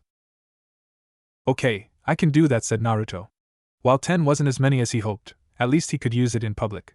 Hey Dad, I was thinking. Can you use shadow clones? Minato smiled and made a few clones of himself. I sure can. And I can make more than you. Why? Well, you know how you're always complaining about paperwork? Minato nodded. Why don't you have a shadow clone do the paperwork for you? Because Naruto. Wait, what? Minato's mind blanked again. Dad? Are you okay? Asked Naruto. I just It took a few minutes for Minato's brain to regain itself. Out of all the times wishing that he could have someone else do the paperwork, the bane of being Hokage, he had never thought of doing that, and he was pretty sure no one else had. Minato pulled out a scroll from his coat and unsealed a large post with the inscription when realizing something completely obvious. Bang head here. Naruto spent the next few minutes watching his dad bang his own head against a solid wooden post. Dad? Now Naruto was really getting worried. It's nothing, just Minato broke down, hugging his son and crying tears of joy. Thank you, son. You've just made my job as Hokage a whole lot easier. You're seriously telling me no one has ever thought of that before? After all the complaining from Jiji and Bachan? Thought Naruto. The following day, Minato was sitting in his office, not stressing out for the first time in years. He was sitting back in his chair, completely relaxed as he had 4 shadow clones working their way through the pile of paperwork on his desk. With the 4 clones, the paperwork went by much faster, and more time could be devoted to reading the paperwork. In particular, one of the clones caught a clause in one of the documents that the Civilian Council had snuck in to lower the graduating standards of the academy. They wanted there to only be 3 simple E-rank jutsu, the Bunshin, Henge, and Kawarmi, to be the only 3 jutsu that were required to pass the academy. Currently, a student needed those 3 and then 2 additional jutsu of their choosing, D-rank or better or clan techniques, in order to be able to pass the Nin/Genjutsu portion of the graduation exam. Minato was certain that had it not have been for the shadow clones, he would have skipped that part completely and allowed the academy standards to drop drastically. Minato, are you what's going on? Asked Hiruzen as he walked into his old office and observed Minato's clones doing all the work. He had originally stopped by to discuss some steps towards securing the Forbidden Scroll after Naruto so easily got his hands on it, only to see a completely relaxed, stress-free Minato and a rapidly shrinking pile of paperwork. Hiruzen, you'll never guess, but I found a way to combat the paperwork, said Minato with a big grin. You can't be serious, said the old Hokage as his jaw dropped to the floor. Minato tossed the Sandaime the same scroll that he used the other day, and the ex-Hokage went to work bashing his head on the same post that Minato had used the other day. In the sewers beneath Konoha. Danzo-sama, I'm afraid to report, but those documents you slipped into the Hokage's paperwork specifically aimed at giving you and the council more power have failed to be passed. It appears as if the Hokage now actually reads the documents before signing them, said a masked Anbu with the kanji N, root, in his mask. That is most unfortunate, Danzo sighed. Ever since Minato had taken over as Hokage, it had been increasingly difficult for he and his root organization to work. Minato had disbanded root upon its discovery at the time of taking the mantle of Hokage, and Danzo, who was used to controlling much activity in Konoha through the shadows under Hiruzen's reign, was finding it increasingly more difficult to control Konoha. What are your orders, Danzo-sama? Asked the root Anbu. Hold for now. I need think where we want to go from here, said Danzo. The root nodded and disappeared. Things were so much easier when you were still in charge, Hiruzen. My power here is slipping, and I can no longer do what I once could. Minato was taking a happy afternoon stroll through his village. The sun was shining, the birds were chirping, and the bane of all Kages had been dealt with, all thanks to a little jutsu called the Kage Bunshin no Jutsu. While he had left 3 clones to finish up with the day's paperwork, he was now able to take a walk through the village to personally check up on the status of various things. While the dispelling of clones and transfer of large quantities of information was mentally taxing at first, he was able to make it so the clones would dispel at regularly spaced intervals, creating a replacement clone as they did so. This kept the information flowing to Minato at a controlled and manageable pace. There were occasional times when there was something he desperately needed to know, like the outcomes of certain mission. If that was the case, then one clone would dispel immediately instead of the regular interval. Overall, it was proving to be a highly effective system to tackle what used to be the only thing that could defeat the Hokage. However, if there was one thing that really showed the merit of this system was that multiple people working on the paperwork actually gave him, or his clones, to actually read the paperwork. Before, Minato only read the mission reports, while shoving aside most of the administrative documents. It was a good thing that Minato began using this strategy when he did, because he was already finding attempts by the Civilian Council to have him hand over certain aspects of village power to them. One of the more disturbing ones was their attempts at lowering the academy standards. Another example was when they tried to obtain voting powers in some shinobi affairs. 2 days ago, he had a very harsh meeting with the Civilian Council, reminding them to keep their noses out of the shinobi affairs of the village. As it stood today, he actually had time to grab some ramen for a late lunch with Kushina, resulting in a happy Kushina. What made things even better was that Naruto was already at the ramen stands. This would be a wonderful family time, if only it wasn't for that Naruto was supposed to being in school right now. Hey Pops! How about another one, said Naruto, slamming down his second bowl onto the counter. Coming right up, called out Tuchi. Ahem. Naruto cringed at the voice coming from behind him as he turned to see two angry-looking parents. Hi Mom, hi Dad. What are you guys doing here? Asked Naruto in an innocent fashion. I think the question is, what are you doing here? Asked Kushina. You should be in school. Don't worry, I've got that covered. I sent a shadow clone back, said Naruto. That still didn't help the situation. Naruto, that jutsu's not meant to be used to tackle menial tasks like school, scolded Minato. But you use it to do paperwork, retorted Naruto. But that's different, defended Minato. Paperwork's the devil reincarnated. And school's boring. I don't really see what the difference is, said Naruto. But unlike you, I could be doing much more important stuff instead of paperwork, said Minato. You mean like getting ramen? Replied Naruto. Minato and Kushina were at a loss for the moment. It was true. Ramen made Kushina happy, and a happy Kushina was the most important thing to Minato, and it typically resulted in some fun later on. Fine, you can have one more bowl. But after that you're going back to school, mister, said Kushina. And you'd better not skip class like this again. Naruto snuck back into class and covertly switched himself with his shadow clone. The only one who noticed this was Sasuke, as half the class was falling asleep from Ebisu's lecture. What was that? Asked Sasuke. Shadow clone. You didn't think you're the only one to have learned a new jutsu recently, now did you? Asked Naruto, receiving a smirk from Sasuke. Okay class, that will conclude most of the curriculum regarding academics. We may be coming back to it later, but for now we will begin to shift our focus towards more practical subjects for becoming shinobi, announced Ebisu. Wait, already? Thought Naruto before raising his hand. Ebisu-sensei, I thought we weren't going to be starting the shinobi portion for another year. Or at least that's what I heard from Niji the other day.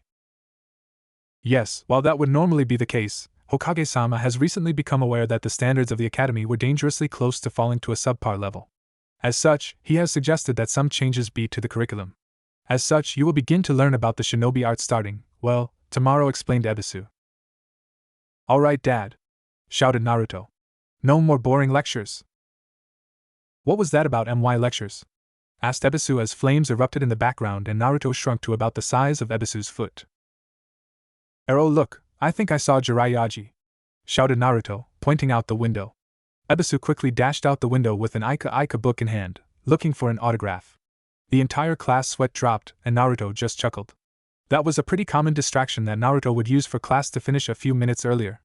Unfortunately for Ebisu, he would just miss Jiraiya whenever that happened. The following day started off as normal. Naruto got up, ate breakfast, and was chased out of the house by a Kyuubi-resembling mother after he complained about having to go to school. Still, he was actually excited for today, as he would now begin to start the actual shinobi classes that were supposed to start next year, and even then they would be watered down. The main question was why? The simple answer was because Minato was the Hokage and not Sarutobi this time through. However, it appeared that the roots ran deeper than that. Minato was still young and strong while Gigi was getting up there in age. From what Naruto had figured out, the council had managed to wrestle a good bit of power from the aging Sandaime in the previous timeline, but that wasn't the case with his dad. In Naruto's old timeline, the civilians had gained a good bit of say in the curriculum of the academy, and they lowered the standards so that their children, civilian children, would have a better chance at becoming ninja. What this also did was make it so that none of them were prepared for the realities of being a ninja. With the exception of Lee, all of his friends were from shinobi families, and Lee was pretty much all but adopted by Gai-sensei. Sasuke, Hinata, Niji, Kiba, Shino, Ino, Yakumo, and Chuji were all from prominent clans. Tenten and Sakura had fathers who were once shinobi. And as for him, well, he was the son of the greatest shinobi in the village, the Hokage. Naruto arrived in class, took his seat next to Sasuke, as per usual, and waited for Ebisu. Man, I've really gotta start pulling pranks again. It's been a few months. But no more of those lame pranks. No, it's time to start on the big stuff, thought Naruto, getting that devious grin look on his face. Sasuke caught this and couldn't help but smile. He had to admit things were getting boring without Naruto to liven it up. So what are you thinking? Whispered Sasuke. Naruto couldn't help but let out an evil-sounding laugh. Give me a few days, then you'll see, responded Naruto. Okay class, take your seats, announced Ebisu-sensei. Now, as you all know, today we will begin the shinobi classes. Before I begin on those, I would like to introduce you the man who will be my assistant for the next few years, Yumino Irika. A 19-year-old Irika stepped through the door and into the classroom as he introduced himself to the class. Yes! Screamed Naruto in his head. I guess Irika-sensei was meant to teach. Perhaps it was his fate after all. Damn it! Stop sounding like Niji! Naruto mentally beat himself. Still, Naruto couldn't be happier. Even if they never became what they did in the previous timeline, Naruto was so glad to have Irika as a sensei again. Well class, now that introductions are in order, let's go over the basics of the shinobi arts, in other words, jutsu. Now, who can name the 3 different types of jutsu? Questioned Ebisu. Ninjutsu, Genjutsu, and Taijutsu, answered Sakura. Naruto looked over at his former teammate. The pinkette had a red bow that tied her bangs back. Yep, Ino had managed to bring the shy little Sakura out of her shell. Very good. Now, before I continue further, I just want to make clear that by the time you leave here, you will know at least 5 jutsu. 3 have been pre-selected by the academy as standard jutsu that every young ninja should know, and then there will be a minimum of 2 more that you will learn. Now, while this may sound like a lot, realize that most ninja know at least dozens or even hundreds of jutsu. In fact, I believe there is a ninja in this village who knows 1000 jutsu. And don't forget, if you ever find yourself struggling to learn a jutsu, we'll be here to give you all the help you need, explained Ebisu. Ebisu-sensei, what exactly are these jutsu we need to learn? Asked one student. Yes, well, is there anyone who can name the 3 jutsu that all of you will be learning? Asked Ebisu. I believe they are the Bunshin no Jutsu, Clone Jutsu, Henj no Jutsu, Transformation Jutsu, and Kawarmi no Jutsu, Replacement/Substitution Jutsu, said Sakura. Correct again, said Ebisu. Now don't panic if you can't answer this question, but is there anyone here who can perform one of these 3? This time, Sakura's hand did not go up. However, Naruto and Sasuke's did. Yes, Sasuke and Naruto. Why don't the 2 of you come up here and show us? Asked Ebisu. The 2 came to the front of the class. Now, which jutsus do the 2 of you know? Just the Henj no Jutsu, replied Sasuke. Still, it's impressive that the 2 of you know a jutsu at your age. Who knows, we could have the next Itachi in this class, said Ebisu. Naruto caught the twitch in Sasuke's eye. While he still loved and admired Itachi, Sasuke hated being compared to his older brother. Now, could the 2 of you please perform the jutsu? Perhaps transform into your favorite instructor? Henj! Shouted both Naruto and Sasuke as they transformed into Ebisu, for Sasuke, and Irika, for Naruto. Now class, the Henj is a basic genjutsu where you disguise yourself as someone else, explained Ebisu as he went into how you were just covered in a chakra shroud that gave you the appearance of what you transformed into. This is a genjutsu? I thought you said it was ninjutsu and that we actually transformed into them? Asked Sasuke to Naruto. Yeah, I thought so too, replied Naruto. He could have sworn that the transformations he always did were real, not a genjutsu. I'm sorry boys, but it's just said Ebisu as he tried to slide his hand through the illusions, only to be stopped by a solid body. But TT, that's impossible, said Ebisu. Naruto was pretty sure that Ebisu's brain broke as he was frozen in spot. Irika-sensei? Asked a confused Naruto. You both know that's a true hench, which is a physical transformation, and what you just performed is a Jonin-level technique. Asked Irika. It is? Wow, we're awesome! Shouted Naruto. It was at that time that he got his first taste of what would soon haunt him throughout the academy. The female population was screaming either Sasuke, you're amazing, or you're so cool, Naruto. Yes, that's right, the fangirls were beginning to emerge. Naruto and Sasuke both grinned, completely oblivious to what was going on. While Ebisu's brain rebooted, Irika demonstrated the other 2 jutsu of the Academy 3. Irika-sensei called out Ino. You said that there were then 2 other jutsu that we had to learn? Which ones are these? Glad you asked that, Ino, is it? Asked Irika. Ino nodded. Sorry, this is my first day and it'll take me a day or 2 to get all of your names. Anyways, the remaining 2 jutsu are completely up to you to decide. If you belong to a clan, there is a good chance they could be clan jutsu, and there is also a large selection of simple jutsu in the Konoha library. Most ninja tend to specialize in certain types of jutsu, and we use these 2 jutsu to see what kind of ninja you'll become. Don't worry, you won't be graded on which 2 you select, just pick something that interests you. Now I don't suppose there are any of you who know any other jutsu besides the Academy 3? Once again, Naruto and Sasuke raised their hands, along with no one else. There was already talk going between the girls on what jutsu they knew and whose was cooler. Would the 2 of you mind demonstrating? Asked Irika. Can we go outside? Asked Sasuke. Iruka looked at the raven-haired student, wondering what jutsu would require them to go outside. Katon, Gokakyu no Jutsu! Great Fireball Jutsu! Shouted Sasuke as he shot a large fireball at one of the training posts outside the academy, burning it to ashes. Sasuke! You're the best! Shouted about half of the female students. Wow, a 7-year-old being able to use a fire jutsu, said Iruka in amazement. It was a good thing Ebisu was still inside, or his brain might have crashed yet again. Anyways, very impressive, Sasuke. Naruto, your turn. Kage Bunshin no Jutsu. Shadow Clone Jutsu, shouted Naruto as half a dozen Narutos popped into existence. A few of the girls were busy contemplating the possibilities of more than one Naruto. Iruka-sensei, what's the big deal? All he did was do a clone jutsu, said a boy in the class, who Naruto recognized as Hibachi from the previous timeline, trying to discredit Naruto. If he remembered correctly, Hibachi was one of the kids who never liked Naruto and sent him off into the back hills to find a corpse, only to come face to face with a group of Taki ninja. Shadow clones? He's only 7, how? Thought Iruka. Where did you get that jutsu from, Naruto? The Forbidden Scroll, said Naruto with a big grin plastered on his face, saying it as if it wasn't a big deal. Just never mind, said Iruka. Great, not only can they use a Jonin level transformation, but one can use elemental chakra manipulation and the other can use a kinjutsu like it's nothing. So sensei, what's up? I mean, Naruto just used a normal clone jutsu, didn't he? Asked the same boy again. No, that's not a normal Bunshin no jutsu, said Iruka. The normal Bunshin only creates corporeal copies, or images. What Naruto used was the Kage Bunshin no jutsu. This jutsu actually creates actual physical clones that can do anything the original can. But it requires a lot of chakra to use. Well, I have always had larger chakra reserves than normal, said Naruto with a big grin. I'm not even going to ask, said Iruka. Anyways, looks like I'll be taking over until Ebisu-sensei is mentally fit to resume teaching again. Iruka took the class back inside and went over one of the basic lectures regarding chakra. As Naruto and Sasuke left the class, they had this feeling almost like they were being followed. They didn't get much further than the gates of the academy before they turned around to see a mob of the greatest evil on the planet, yes, fangirls. Oh great, now Sasuke's got fangirls to worry about, thought Naruto, completely oblivious, that is until. Oh Naruto-kun, we just want to show you how amazing you are, called out one of the girls. Sasuke-kun, I can't believe how hot you were today, said another girl. Crap, both Naruto and Sasuke thought simultaneously. Why are they coming after me? All the girls used to hate me, oh right, Hokage's son and not the QB brat, realized Naruto. Sasuke? Just run, said Sasuke. Itachi had warned him about the horrors of fangirls.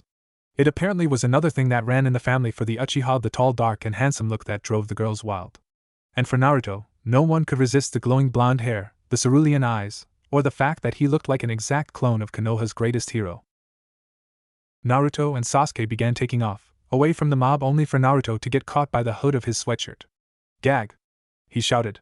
They had him almost. Sasuke grabbed a shuriken and used it to cut off the hood of Naruto's shirt. Hey! That was my favorite shirt! Less complaining about clothes, more running! Shouted Sasuke as the two took off at speeds that would make even the Yellow Flash jealous, with the ravenous mob of fangirls right behind them. And Naruto-kun thought a certain blue-haired Hyuga from a distance. What was it about Naruto that captured her attention? Sure, he was a joke-loving, funny kid, who was loved by just about everyone for being the son of Konoha's greatest hero, but there was something more to him. Something more, deep down, that he tried to hide. The Naruto that everyone knew was nothing more than a mask. She could see the real Naruto through those bright cerulean blue eyes of his, and that Naruto knew the pain and suffering that came with being alone, with losing someone close to you. The same pain she experienced a few years ago when her mother passed away after having complications from delivering Hanabi. As Naruto and Sasuke were running from their very first mob of fangirls, the two ducked into an alleyway where they were able to take to the roof thanks to the chakra climbing technique that Naruto had taught Sasuke in. As the mob of fangirls looked up, they found themselves mad that Naruto and Sasuke were getting away from them. However, they turned on each other as they realized that they still had that hood that Sasuke had to cut off of Naruto's shirt in order to save the blonde. Naruto and Sasuke were then unable to slip away completely unnoticed, with the exception of a few laughing A and B watching the whole thing, as the girls fought over their prize. I think we're clear, said Sasuke. I can't believe it. I actually have fangirls? This is going to be a tough few years in the academy, sighed Naruto. Despite hating Sasuke for taking all the attention of the girls in the previous timeline, Naruto also saw how the Uchiha loathed them and how they constantly pestered him. While he constantly wished that even some of them would pay just the slightest attention to him, or at the very least, one of them, particularly a certain Pinkette, the last thing he wanted was a fan club. Both Naruto and Sasuke made their way towards the Uchiha compound, which was the closest structure to where the two of them had been chased to. Walking into the compound, the two of them received a few looks from Sasuke's family, in particular Itachi. "What happened to the two of you? You look like you've ridden a wild boar through the middle of a monsoon," commented Mikoto, as she went to clean up the dirty and panting boys. "Crazy ravenous monsters," said Naruto, in between breaths. "I see. I figured it was getting close to that time," said Itachi, picking up on the condition of the boys, in particular the missing hood on Naruto's jacket that looked like it was ripped off. Itachi was right. It was getting to that point where girls were slowly getting over the cootie phase and were beginning to have romantic fantasies about Prince Charming and Ninja in shining armor and stuff like that. "Naruto-kun, would you like to stay for a little?" offered Mikoto. "Thank you, Mikoto-san, but I really have to get going," said Naruto as he bowed and left the compound. Before doing so, he whispered into Sasuke's ear, "If you can, pay really close attention to the ANBU's uniform tomorrow morning." Naruto left snickering with a grin on his face. Minato was taking a walk through the village the following morning to check on how things were running. As he took a turn onto a rather empty street, he found himself surrounded by about 6 of his ANBU agents, cloaked. "Is there a problem here?" he asked in a serious tone. "Well, sir, there is," but said a cat-masked ANBU with a bit of hesitation in his voice. "Can we speak in private?" Minato nodded and hurried back to his office with the ANBU arriving a few seconds later via Shunshin. "Now, what is the situation that requires my attention?" asked Minato. "You see, we think someone broke into the ANBU HQ last night," said one of the ANBU. "What makes you say that? Ambu HQ is one of the most secure locations in the village. I don't see how anyone could have broken in without notice." "How could you think someone broke in?" replied Minato. "Did they take anything?" "No, sir. Not that we know of," replied the ANBU. "Then why do you think someone broke in if nothing was out of place?" asked Minato. "Should we just show him?" an eagle-masked ANBU said.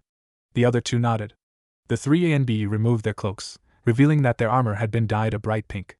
After about 20 seconds, Minato could no longer hold back his laughter. Somehow, the uniform of every ANBU in the village had been dyed pink. On that day, the ANBU Black Ops were no more. They were now the ANBU Pink Ops. Later that evening, the entire Namake's family was enjoying the first dinner they were able to have together in weeks, due to a long mission that Kushina had been assigned to. "So anything interesting happened while I was gone, Sochi?" "Sochi equals son," Kushina asked Naruto. "Not much. I mean, we got this cool new teacher in school and we are starting shinobi classes now. And Sasuke and I are the only ones who know jutsu," said an excited Naruto. "I see," said Kushina, suspicious of something. "And what happened to your jacket?" Kushina pointed at Naruto's ripped hood. "Oh well, Sasuke and I kind of got attacked," said Naruto as fast as he could. "What?" shouted Kushina, flaring some QB chakra in her system. "Kushi-chan, you know how girls his age are," said Minato, trying to defuse the situation. "Huh? Oh, so is there a certain someone at school?" asked Kushina, instantly slipping into annoying mom mode. "What? Mom, girls are icky," responded Naruto. He may have had the mind of a young adult, but Naruto was smart enough to know that boys his age weren't supposed to be interested in girls. In fact, it wasn't until his time with Rasengan that he truly became interested in girls. Sure, there was Sakura, but he never truly began to understand how girls worked until then, and even then he was still clueless. "Don't worry, Kushi-chan, in a few years he'll be thinking otherwise," said Minato. "Huh? But Dad, you don't understand. These girls were monsters who wanted to eat me and Sasuke," exaggerated Naruto. Minato and Kushina simply laughed at this. "You know, that reminds me of poor Fugaku back in our days in the academy," reminisced Minato. It was not uncommon for some poor Uchiha to be singled out by a ravenous mob of fangirls during the academy days, however it appeared as if Naruto was getting his share of attention as well.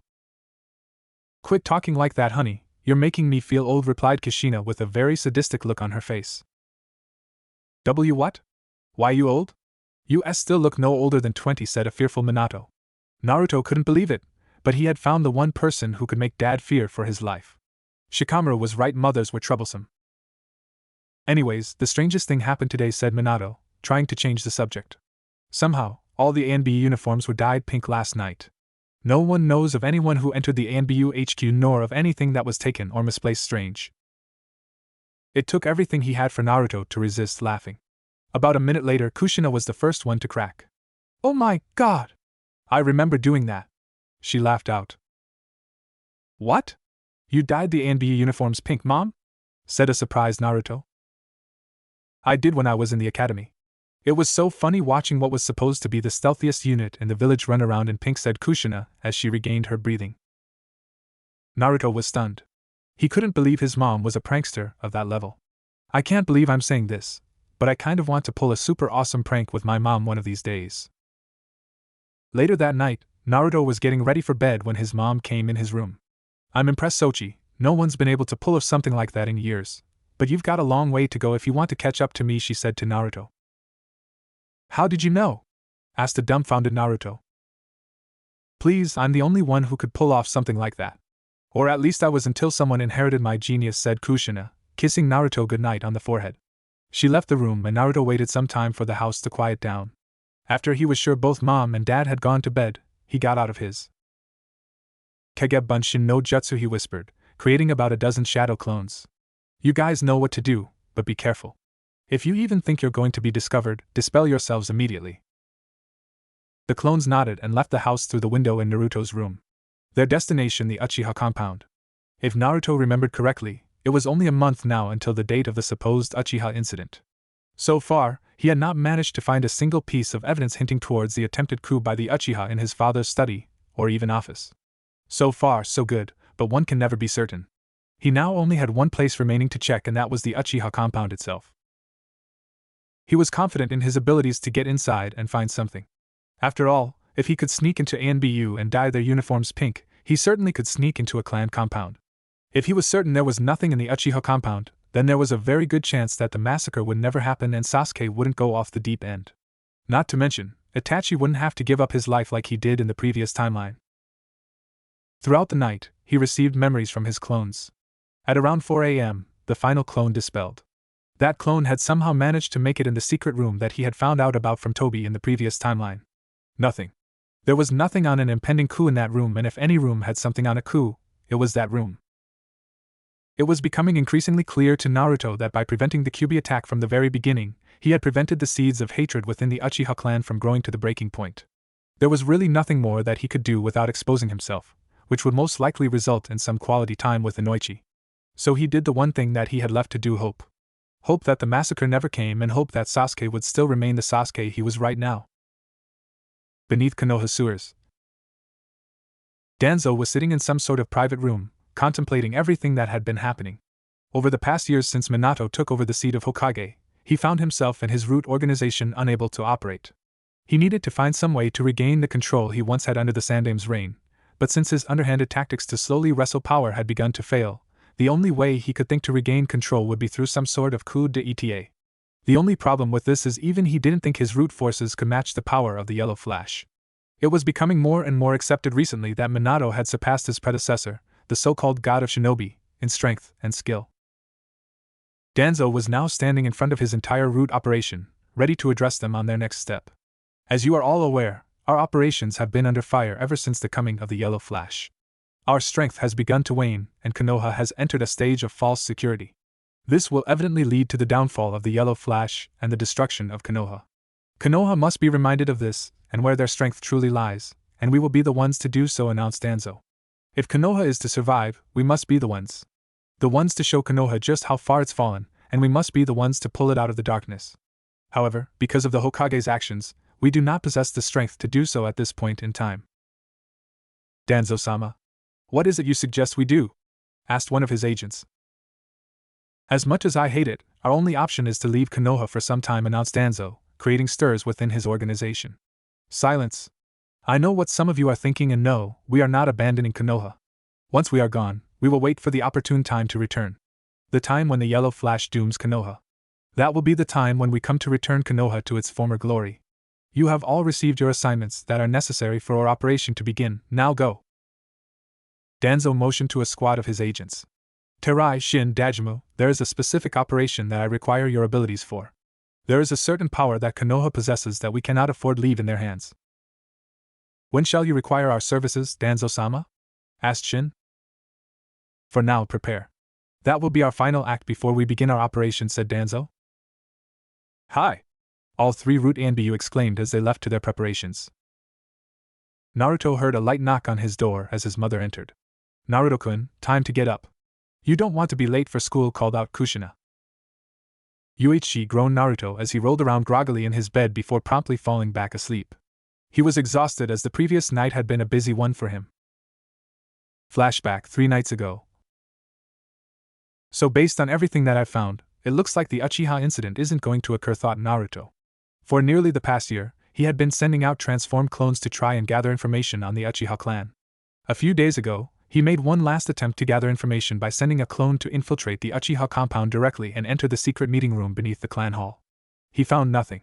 No information that hinted towards the Uchiha's coup d'etat. As of now, he was pretty confident that by stopping the Kyuubi attack, he had stopped the Uchiha massacre. There was nothing more that he could do now that wouldn't blow the biggest secret that he ever had, that he was a time traveler.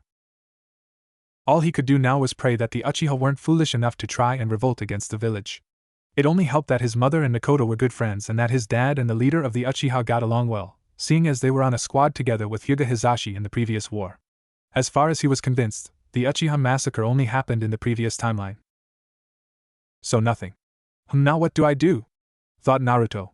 Now that the Uchiha problem was taken care of, or at least the best he could do, he was now at a loss of what he should do. Of course there was a lot that he needed to do, but nothing major was going to happen for at least 4 to 5 years. At that time in the previous timeline was when everything began to go downhill. That was when he took the Chunin exams for the first time and Orochimaru reared his ugly face. Orochimaru drove Sasuke from the village and Akatsuki began to make its move. So let's see. I shouldn't have to worry about Orochimaru until the first Chunin exams, which is about 4 years away, and Akatsuki won't start coming after me for about 5 years. But then again, will I have to worry about Akatsuki? I mean, I don't have that overgrown fur ball sealed in my gut, thought Naruto. It was at that time, though, that he realized something he wished he didn't. Mom. That's right, Kushina was the Jinchuriki of the Kyuubi this time around, not him. But that didn't put him at ease one bit. If anything, that made Naruto worry more. Akatsuki would actually be coming after his mother. No! I can't let them get her. I finally got my parents back and there's no way in hell I'm going to lose them again, thought Naruto. But what could he do? He didn't know how to stop Akatsuki at this point. In fact, it was still years before most people even heard the name Akatsuki. He knew what he needed to do. I must get stronger. That way, I can put an end to Akatsuki when they finally do show up and keep them from taking Mom away from me. With that, Naruto made a shadow clone to cover for him just in case something arose in the house while he left to go stake out a training ground where he knew he wouldn't be bothered. Already, he knew where he was going. It was the one place in Konoha where he could work on higher level skills without anyone bothering him. Training ground 44, the Forest of Death. It took about 30 minutes for him to sneak through Konoha and arrive there. He snuck through an opening in one of the fences and proceeded a little into the training ground, being extra cautious not to set off some sort of trap or anger a dangerous animal. Finally, Naruto came to a clearing which was maybe half a kilometer in, far enough in to cover the training yet to come, but close enough to the edge to be safe. So what can I do? I've got the henge. That was probably the first thing I was able to do, and it's not that lame genjutsu version either. Hell, I can't believe that the henge was actually a genjutsu to begin with. The look on Ebisu-sensei's face was priceless, and Sasuke seemed happy after his dad found out he could use the high-level henge, thought Naruto. I can do the Kawarmi, even though I decided not to show that one off in school. I don't want to look like I'm too far ahead of everyone. I still can't do a normal Bunshin no Jutsu to save my life though. It sounds like I got a lot of chakra just from coming back in time, about as much as I used to have when I graduated I guess, and I'll probably need Bakun's level of control to even be able to do those, but it doesn't matter since my Kage Bunshin no Jutsu works perfectly fine. I can do tree climbing and water walking. So what came after that? Naruto thought for a little, trying to remember everything he did in the previous timeline. So after that, I met Rasengan and learned how to summon. That's probably out for now seeing as I haven't signed the Toad contract. Then I left with Rasengan to track down Bachan and he taught me the Rasengan. Yeah, the Rasengan's definitely next them. The next major training I did was when I left with Rasengan on the 3-year training trip, which now that I think of it, I really didn't get too much accomplished. Sure, I developed the Otama Rasengan, but that was really about it. When I got back, then I learned about wind manipulation from Kakashi-sensei and developed the Futon, Rasengan and Rasen Shuriken. It'd be so cool if I could still do those. The futon, Rasengan is definitely doable, but I'll need Sage Mode to use the Rasen Shuriken in combat, and I'm not even going to attempt that until I get the Toad Scroll. I don't want to be turning into a stone frog statue anytime soon. And I can't just go asking for someone to supervise me, because that would draw too much attention. Naruto deliberated for a bit longer before coming up with a decision. Okay, Rasengan for now, and then I'll work on wind manipulation. Once I do that, I can make the futon, Rasengan, and work on the Rasen Shuriken so that I can use it the moment I get the Toad contract and can start asking Sannin Jichan Sensei, Fukasaku, to watch me work on Sage Mode. With that, Naruto set out to begin training on the Rasengan. After a few hours, he wasn't getting anywhere. The Rasengan kept exploding in his hands whenever he tried to stabilize it. As he made his way back home for the night, he was thinking on how to do the Rasengan. From the looks of things, his control wasn't quite there yet. He figured he would just have to start from the beginning, starting with the water balloon. Hopefully his dad wouldn't notice the missing water balloons or rubber balls from the house. After 2 nights, Naruto had managed to perform a successful Rasengan with the aid of a shadow clone. However, he wasn't going to stop there this time. He realized that if he truly wanted to master that jutsu, he would have to be able to do it with one hand, and so he started over from the very beginning, using only one hand. End flashback. Well, at least I was able to get through step 2 with only one hand, thought Naruto as he drifted back to sleep. I'll get that jutsu down tonight with only one hand. To Bayo. Namikaze, Naruto. Get your sorry ass down here before you're late for the academy, or so help me. After hearing the yelling from his mother, Naruto was down and ready to go in a speed that would have rivaled that of Minato's Hiraishin. Shikamaru's right, mothers are troublesome, thought Naruto, shivering in fear at his mother, whose hair was now resembling 9 tails. Don't worry, honey, I'll just flash Naruto to school. It's no big deal, said Minato. No big deal? Replied Kushina. Are you trying to encourage him to become lazy? Minato gulped as Kushina reached for one of the kitchen knives. Get over here, Namikaze, and scrub every seal off of this house before I castrate your lazy ass. Before things could get any uglier in the house that morning, Naruto had left. For probably the first time in both of his lives, he was glad to be going to school. Ohio, Iruka-sensei, said Naruto, greeting Iruka. Ebisu hadn't come in and Naruto was pretty sure he wouldn't be in all day. Good morning, class. I'm sorry to say that Ebisu-sensei won't be coming into class today as he has to deal with a few pipes in his apartment complex that are leaking paint, said Iruka, not quite believe what he was actually saying either. Had anyone looked towards Naruto, they would have noticed the big grin plastered on the blonde's face. Anyways, class, for today we'll begin discussing the Second Shinobi War and many of the tactics used that ultimately led to our victory. After lunch will be physical exercises and weapons practice. Iruka began going over his lecture as Naruto tried to listen in. Besides what Iruka was lecturing on, he was also thinking on how he would get the Rasengan down later tonight, other potential pranks, and hoping his dad wouldn't get caught by his mother. Lunchtime came, and as usual, Naruto and Sasuke found themselves assaulted by a mob of fangirls all wanting to eat lunch with them. Thankfully, there was a rather tall tree in the school courtyard that didn't have any low-hanging branches, not that the fangirls didn't have the upper body strength to climb trees anyways, and Naruto and Sasuke both knew the tree climbing technique. The two were enjoying their lunch atop the higher branches of the trees as the fangirls just sat at the base like a pack of rabid dogs, no offense to Akamaru, who had just chased a squirrel up the tree. After lunch was physical exercises followed by shuriken practice. The exercises were beginning to get a little more intense, and it was becoming obvious that the fangirls' dieting were beginning to take a toll on their physical performance. Okay, class, who wants to demonstrate their shuriken skills? Asked Iruka. Me. I'll do it. Shino, you're up, called out Iruka. That would be unwise, Sensei, said Shino as a few bugs began to emerge from under his coat, creeping out a few of the people around. Because you see, the Aburame. UHG, never mind. Just go, Sasuke, said Iruka, placing the palm of his hand on his forehead. Yay! Sasuke-kun! Squealed some of the girls. PFT. Why is it always Sasuke-kun this, Sasuke-kun that? Scoffed Hibachi. Why does this seem familiar? Thought Naruto, looking over at Hibachi. Sasuke just HN'd and walked up to the line where he grabbed 8 shuriken in both hands. After pausing for a moment, he threw all of them so that they landed smack dab in a straight line along the center of the post. Sasuke-kun's so cool! Squealed some more fangirls. Bah! What's so great about Sasuke? Said Hibachi. I'll show you. 1. He grabbed a few shuriken and lined up at the line, throwing them. None of them hit their mark and one was even embedded in a tree, mere inches away from a shaking Iruka's head. Weird, I'm almost positive I've seen this before, thought Naruto. Heh, sorry about that. Let me go again, I'll show you just how great I can be, proclaimed Hibachi. Back in line, Hibachi growled Irika. Now I want the rest of you to pair off and practice. I'll be around to check your progress. Sasuke-kun. Naruto-kun. The mob of fangirls began to swarm their respective deity, but thankfully Irika was able to put a stop to it.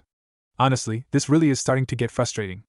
Every day these girls, it's just UHG, thought Irika. Sasuke, Naruto, just got together for today. So who shall we do today? Asked Sasuke. I don't know him. I've got it, said Naruto, whispering something in Sasuke's ear. We're going to need a bigger post to do that on, said Sasuke. I know, the fence should serve just nicely, said Naruto. Besides, it might be an improvement after what Hibachi did to it. After a few minutes, Irika began making his rounds. Not bad, Shuji almost had it. Kiba Shikamaru, wake up will ya? Troublesome, yawned Shikamaru. He then came to Naruto and Sasuke to find an empty post. Okay, what are you two up to today? Just 10 more minutes, we're almost done, Irika-sensei, said Naruto. Irika sighed and moved on.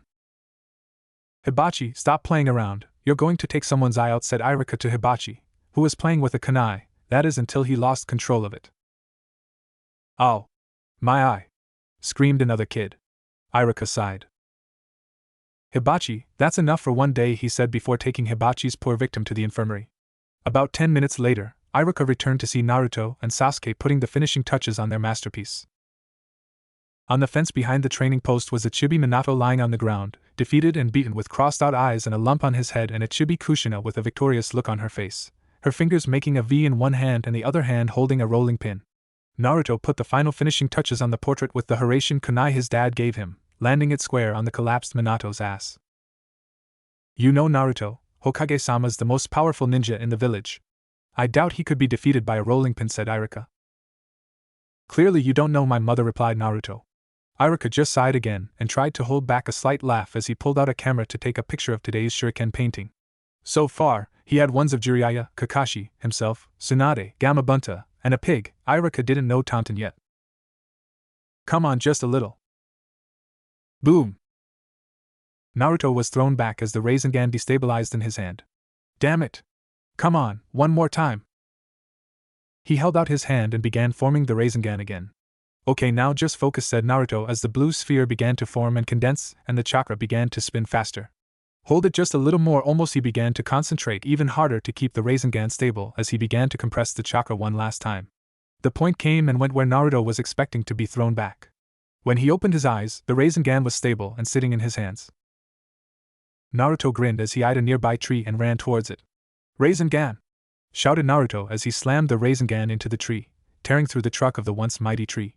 He just barely moved out of the way in time to avoid the tree from falling on top of him. Naruto then fell back, exhausted, but satisfied.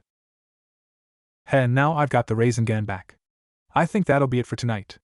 I'm tired, said Naruto before wearily making his way back to his house. Now that he had the Rasengan down, wind manipulation was next on his agenda, but that would wait until the next day, and he was pretty sure he could do some of that training at home as a leaf was a lot less conspicuous than a Rasengan. It was the night 3 weeks after he completed the Rasengan. Tonight was the fateful night. It was the night where Itachi would supposedly murder his clan. Naruto was pretty sure that he was in the clear, but he wanted to be absolutely sure. He made his way out of his house, leaving a clone to cover for him in his bed, as he dashed towards the Uchiha compound. Despite finding nothing on the massacre, he couldn't be absolutely certain and had to make sure that nothing bad happened. Upon arriving at the compound, Naruto took up a position in one of the nearby trees, suppressing his chakra as best he could, and waited. The compound was quiet, with the only movement being the routine patrol that walked through the streets. There were no signs of an impending coup, no signs of a massacre, no blood, nothing. As time passed, Naruto saw the one person he really wanted to keep an eye on, Itachi, walk up to the door of his house.